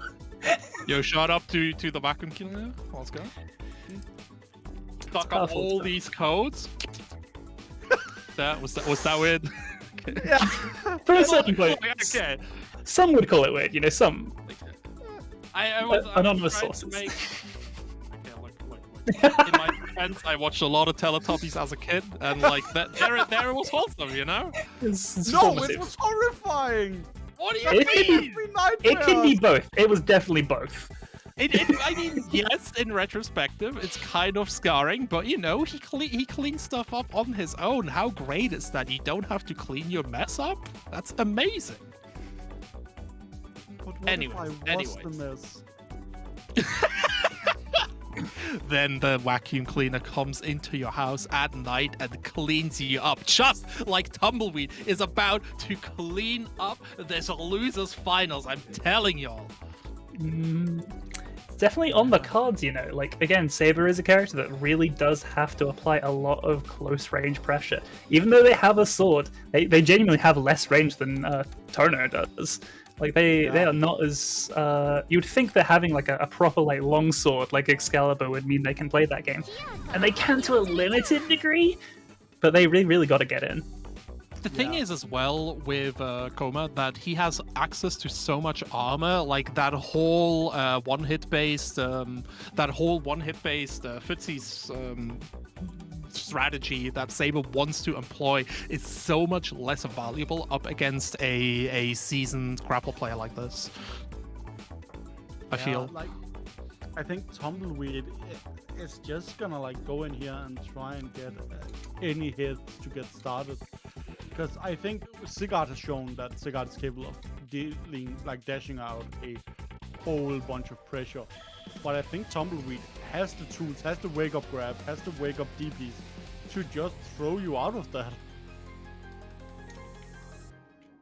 Yep, absolutely. But let's see what Sigurd can do here. I would definitely like to see them taking to the air, but we've seen Tumbleweed utilize that 2B to such a great degree. So Sigurd really needs to be preparing for. There we go.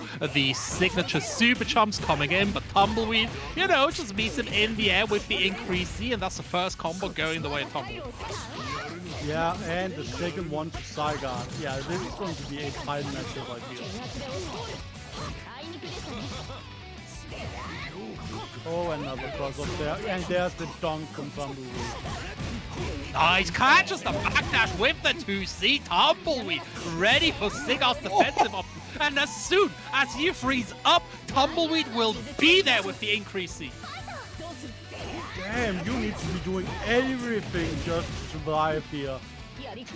Weed is not letting you sit still at any point. Coming in there, and again, Tumbleweed just making such an excellent example out of Sigurd. It's incredible, covering every single option. The back tech going in, the moon drive. spotting the cross up and then just a raw Moondrive DP in neutral to plug Sigurd out of the air, kick her in those shins, get her out of here. That's our first game, and yeah, we are back to first to three, right? This is losers final, so we are gonna see a bit of a longer set here. Definitely 2C pickup for Sigurd, very nice. Starting out a bit more reserved, but meeting Tumbleweed where it hurts with these fatal counters. Moondrive activation gets the C command throw. Ooh, very patient shield play. Yeah, this is honestly, Sigurd is really doing his best here to survive, but Tumbleweed is definitely not easy. Oh, gets a fatal counter. This is what we want. Very, very huge play here. Gets the air throw. We're going to see another ambiguous cross up for Tumbleweed. Again, just wakes up with one of these incredible options. Yeah, oh, shields that 2C Yeah. and goes for the follow-up. Really, really rough here. Goes for that plus frame. Sigurd just needs to hold this pressure right now. Yeah, I think so, but man, Tumbleweed is kind of struggling to get in. They are staring at each other, and Sigurd gets a combo here. It's maybe a round to Sigurd.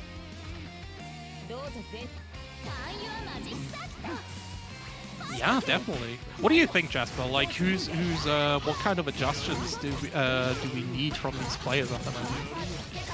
That's the thing, I'm sort of eating my words a little bit here, because Tumbleweed is getting spaced out at that mid-range a little bit more than I was expecting to be possible. Zygarde is putting on a fantastic show of that. I mean, that's a good start, though.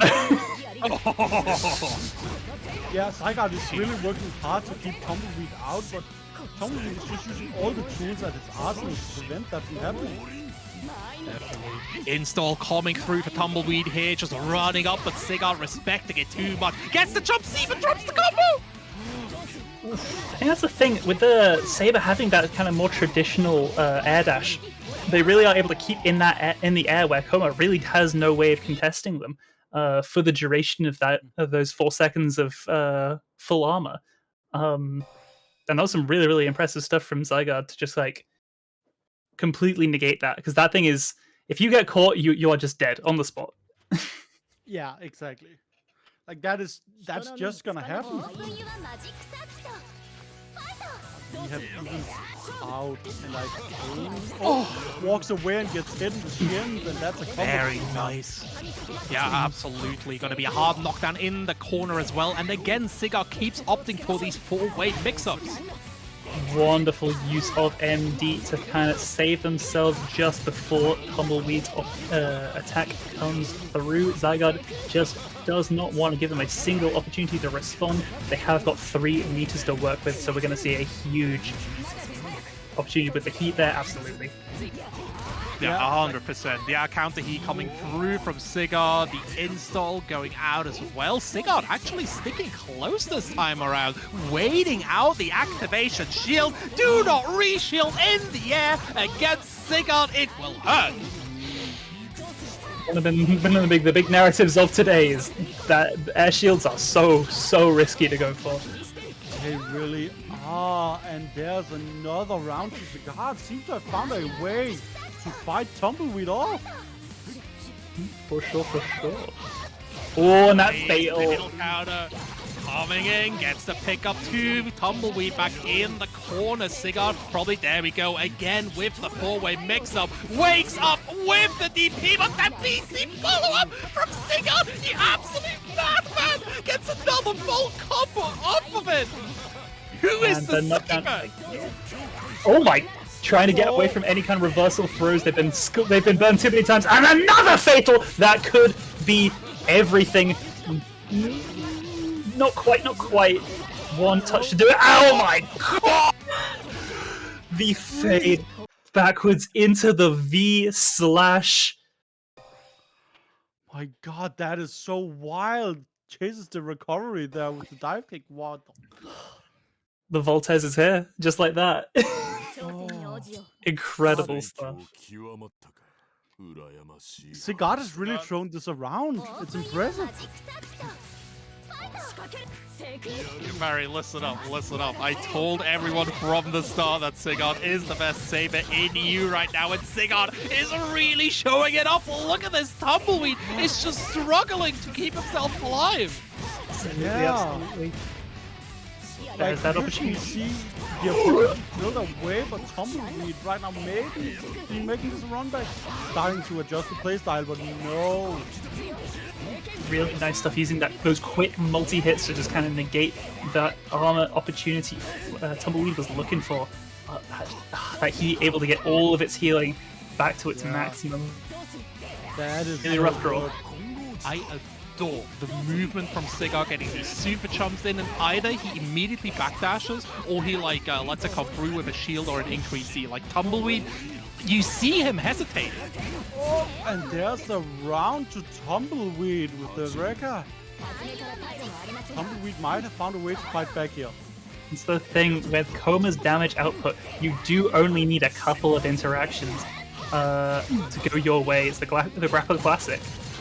Sigurd isn't missing these pickups twice. Jump C opens Tumbleweed up, gets the back air for a four-way mix-up, bottom right, but the DP cutting right through Sigurd's offense, giving Tumbleweed a nice and strong position. Oh my god, goes into the DP up. That's, oh my god. Oh Yeah, kick. We are punishing this. Not like this, not like this! Sigurd gets picked to up hell. by coming through! And the Unicorn Waltz finishes it. We are 2-2 now. Losers finals. Who can take this and go to face Taratus in Grands? These two seem so completely evenly matched. Every time it starts to feel like it's slipping one way, it just gets slapped straight back to that 50-50. I don't think anyone could call this right now. Yeah, Absolutely. It's an incredible nail biter every single time. Like, losers finals in Salty just have consistently been tight and scrambly towards the very end. Shield tries to expect anything from Tumbleweed, but as soon as Tumbleweed sees you go defensive, he starts getting out the increase C. yeah, Everyone's he just has got- revenue. Everyone's got the blue sauce right now, and then the orange sauce comes out too. It's all a little bit hectic right now. There was far too many things to call all at once right there. Yeah, that is how this Absolutely. game goes. UC gets a confirmed Sigurd, picks it up in the end. All the way to the corner, back to mid-screen, top right, DP goes wide. No way you can't find a punish there. That's a really unfortunate situation. Zygarde had so much damage on the table and they just let it fall by the wayside, but does not matter if you pick up the next opportunity. No, there's a bait counter. This may be it. No, that's the heat. Get some health back. I Has love that Lumina choice. out. Might be Assume- able to go from the market. Oh, the super! The Unicorn Bolt! That's the round! The audacity! The chutzpah! The chutzpah from Tumbleweed coming in, and Sigurd has to have taken some mental damage there because Tumbleweed getting another exchange his way. It's happening, y'all. It's happening. Oh And my the- god. DDP gets the scoop afterwards. This is all looking tumbleweed right now. Zygarde has to recompose. They have to find their way into this round. Excalibur? Avalon? No! Avalon of all things right now? What in the world is happening? What? Sigurd? I don't know. Maybe he's just asserting dominance, you know? Like the equivalent of T-posing. Top left gets blocked from Tumbleweed. Jump back A. Catching the offense from Sigurd. Gets him in the corner. That's it. Jumping in. Beats the increase C, and that is it. That Avalon, Tumbleweed is in grand finals against Taratus. that Avalon hurt my heart. Just as Avalon was used to summon them and it was used to seal their fate, they fall in third place. Good shit. Good shit. Yo, GG's. These matches are always so incredibly hype. I'm telling you. They really are. And This is- I cannot wait for this grand finals. I cannot wait to see Taratus luckily- beat Tumbleweed. We will not have to wait for very long because it is all about to go down right here and now. These. Oh, wow. losers finals especially, I feel like at Salty is always so horrifying in Melty. Like Yeah. So spooky. the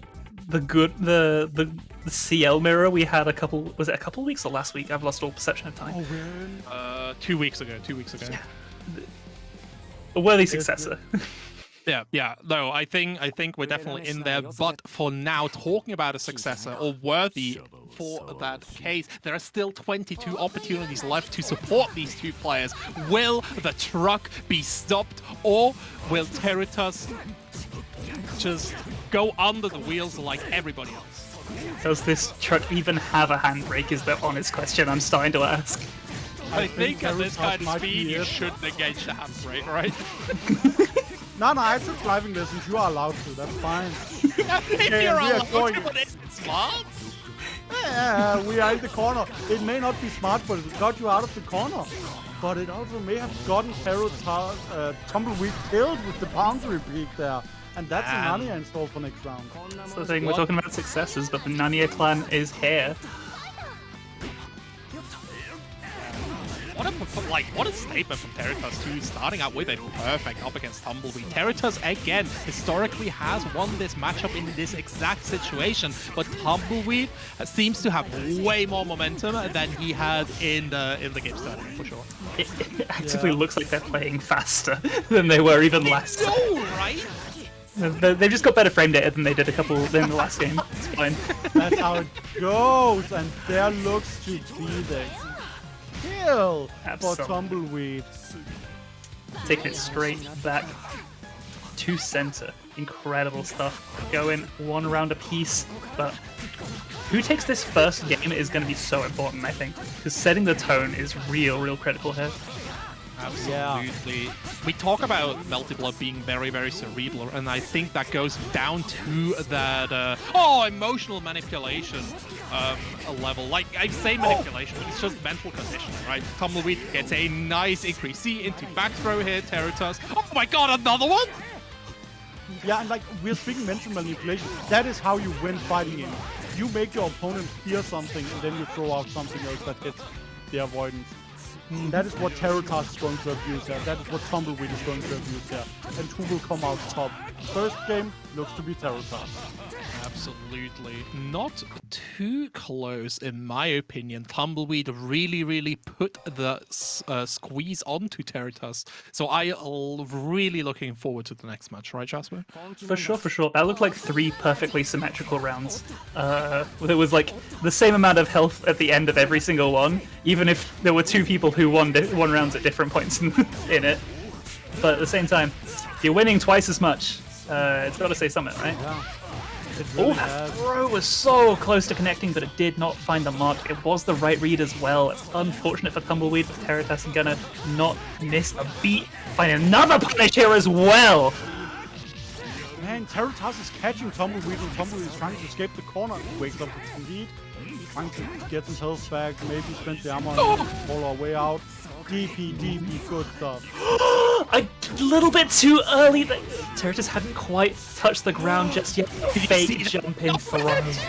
I can't believe that Territus keeps getting blown up by Tumbleweed. Tumble tracing a win there. Moondrive activation. Moondrive DP gets beaten by the jump seat. And Territus gets another combo in the corner.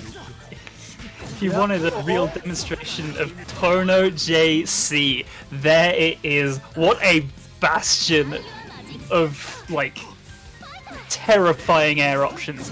That thing just beat the DP raw. Yeah. So I do think that actually might have been the follow-up on the 6-pitch but there's a charge JC. There's Tumbleweed in the corner. He is looking for it. That look a little bit scary. If you're Tumbleweed, another DP coming in. Gonna get the scoop. No, a little bit too late. Gets the OTG hit instead. Oh, the two-way gets out of the throw, and this looks to be the second game to Territus slice. Incredible. Also, big while we're doing this, big thank you to everyone. We are currently the MBTL stream with the highest amount of viewers. Thank you for supporting Team Salty. Huge shout outs. And while we have all these people here, get those Maturino codes in, because this could be the final game of the tournament right now. We have so many codes left, and we have only got 2 health bars left potentially. It looks like Territus was just able to completely cut the gas lines here from Tumbleweed with his little shank. Look at these combos, like Tumbleweed just keeps losing all these exchanges since the last game. Yeah, drain that moon gauge, very nice. Tumbleweed not taking any disrespect. Wake up DP into the combo. The fake overhead this time tries to go for a low. Incredible decision making, beautiful stuff. Man, Territas has those eyes of depth perception, and he is using them well. And the charge gets punished, and we are on tournament point right now. Territas ready for a 3-0 shutout. No reset required. They get the 3 anti-air like it's Dragon Ball Fighters or something. Oh I my can't believe that work, beating out the increase.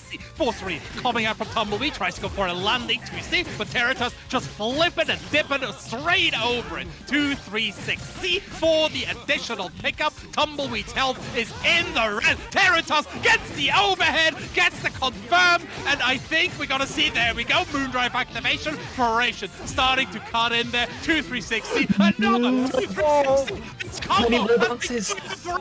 Territas takes it with the slide, and it's the third SaltyEU champion. The sixth. The 6th SaltyEU champion, yes, but he is the 3rd person to qualify for Wanted from here. On Thursday, he is going to fight for a chance to fight our Queen CC. With a perfect, no less. With a perfect, no less. He really is. I cannot believe that. Wow. That was such a long sequence. My God. Tumbleweed looked so dominant in losers finals and in the losers brackets, and then he comes up against Territas, who just doesn't care. He pulled out that knife and just murdered him. Sometimes disrespect goes both ways, you know? You got it. Once again, 3 times in a row now, I believe. Losers final being like the most exciting game of all time. Then the winner of the winners final just waiting grand finals, rubbing his hands together, you know, waiting for his next victim. Like, I think this was just to follow canon, Cooking. you know? We're gonna have to start forcing the winner of the losers finals to take a break.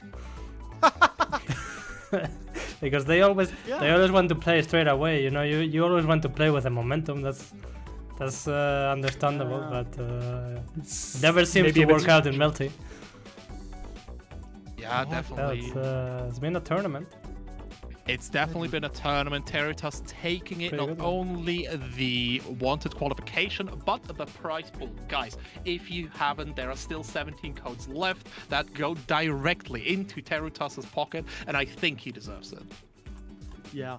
Yes. Absolutely. Yeah, we still got some codes left. Let me plug the Maturino one last time. No, before the tournament is done now, but before they get paid out, the codes can still be claimed. So if you could do us all a favor, especially the players, you know, Territas and Tumbleweed, they're both gonna get paid because the prize pool has gone over $25. But the more money they get, the more money they get. There's not much else to it. More money, more good. No, there's no point there. As we said earlier, it is mutually beneficial to the players, to the TOs, to the commentators, to the viewers. Everyone gains from there being more to win and there being more worth for these players playing in these tournaments, because we are already getting such incredible games, and if we up the ante, it's only going to get better. Really. Exactly. Well said. Please support it. If you have time, go do a few of the sponsor quests. It helps out a lot. Because the prize pool helps attract the players. It helps bring them in.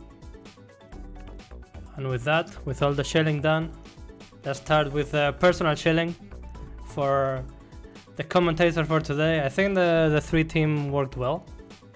Yeah. Pretty breezy tournament, the shortest tournament we've ever done. Finally breaking the 3-hour course. You almost go? So? What do you mean curse? Like, I know it's not even a curse, but like if you go back to the other tournaments, they were all almost exactly 3 hours long. That's kind of weird. I'm not that good at time managing. I think we've learned the lobby matchups better. Yeah. I think that is part of I it. did crash today, Yeah. you know. Was We only pretty had fast. one crash, I think. Yeah, we only had one crash. It's been getting better. Yeah, shout That out to shouldn't be the- a good thing, but Don't it- jinx it. My God. Didn't you Hey, the guys tournament's learn already anything done. from Strive? I can't jinx another tournament. I don't I'm care. here to. I'm a jinx it every time. It's too funny. You know, I love I a good don't jinx. believe in witchcraft. You just get a little black bar like in Strive at the bottom of the screen. You have to Yeah, restart the let's game to get rid of it. Let's do personal chillings. Let's start with Dave, then Jake, and then Jasper, and then we'll close it up. All right. Thank you for the opportunity. I'm just Dave. If you have enjoyed the commentary today, make sure to follow me on Twitter to see what the other tournaments that I commentate. I also run a beginner tournament for Guilty Gear Strive every Thursday over twitch.tv/SaltyEU. Make sure to come by and enjoy the atmosphere. You know, we're a smaller community inside of SaltyEU that just wants to learn and improve. Plus, while I have you here, make sure to donate to No Shave November or any cancer research foundation that you are comfortable donating with if you have disposable income. It is No Shave November. It's very and I'm trying to use this platform to raise some awareness about men's health. You know, we get a month sometimes, so that's nice. Make sure to donate. Important cause. I agree with that, Dave, and I think it is great that you are supporting that. So I was up next. So my name's Jackson. Yeah, I do a lot of things. I am available for your enjoyment at jackson.com, as it says right here below me. You can find a link to my Twitter where I announce streams and talk about stuff that fascinates me. You can find my YouTube there as well, where I upload analysis streams or other guides and stuff. I am working on an Excel thing currently, so ooh, that's fun. And then there's also a link to my Twitch where I do analysis streams. I often have a look at this tournament and the matches that come to here and look into them so I can try and understand it better so I can formulate it to you guys. So we can figure out how these players are so goddamn good. Speaking of good people, Jasper, where can people find you? Beautiful segue, as always, my dear. My name is Jasper. You can find me as is below at Jasper Valkyrie on Twitter, and you can also find me at Twitch on twitch.tv/JasperValk. As I always say, I'm on Twitter far more than I should be, and on Twitch far less than I should be. So please consider dropping follows either on either of those platforms. Hopefully, I'm getting back into Twitch soon. Do a lot of fighting game stuff, a little bit of analysis myself, and been playing some casual stuff as well out there. It's a good time. So yeah, that's gonna be it for the plugs. And who should we host, guys? Any? Good damn question. Well, I don't think I have the keys yet, so we're gonna do a manual host again. We're gonna all go to whatever channel we say, and if you don't go, I'm gonna be really disappointed in you. Okay? So let's see. You Let's should be able to do see it as an what editor Melty now, right? gamers are streaming right now. Let's see if there's any of the tournament boys. Hard Edge Oh, that's streaming Hard the Edge. Yeah, that's tournament Hard Edge community. going on. If you want more Melty, I think I'm Sounds gonna good, be sounds good. going there. Still, as I said, don't have the keys for the channel, so I can't do an actual raid. You But can drop the link though. there you go. I don't know if that command works, but hey, we're gonna try. If not, go to that stream. Let me post the link actually. And we're gonna be running the the outro, sorry, and we'll see you next time. Yeah, intro, now the real stream. It's only just beginning. Okay, now time for the real stream. Alright guys, that's gonna be it. Thank you very much, Jasper, Just Dave, and Jake Sand, and thank you everyone for watching and for participating. See you next time. Bye, everyone. Bye.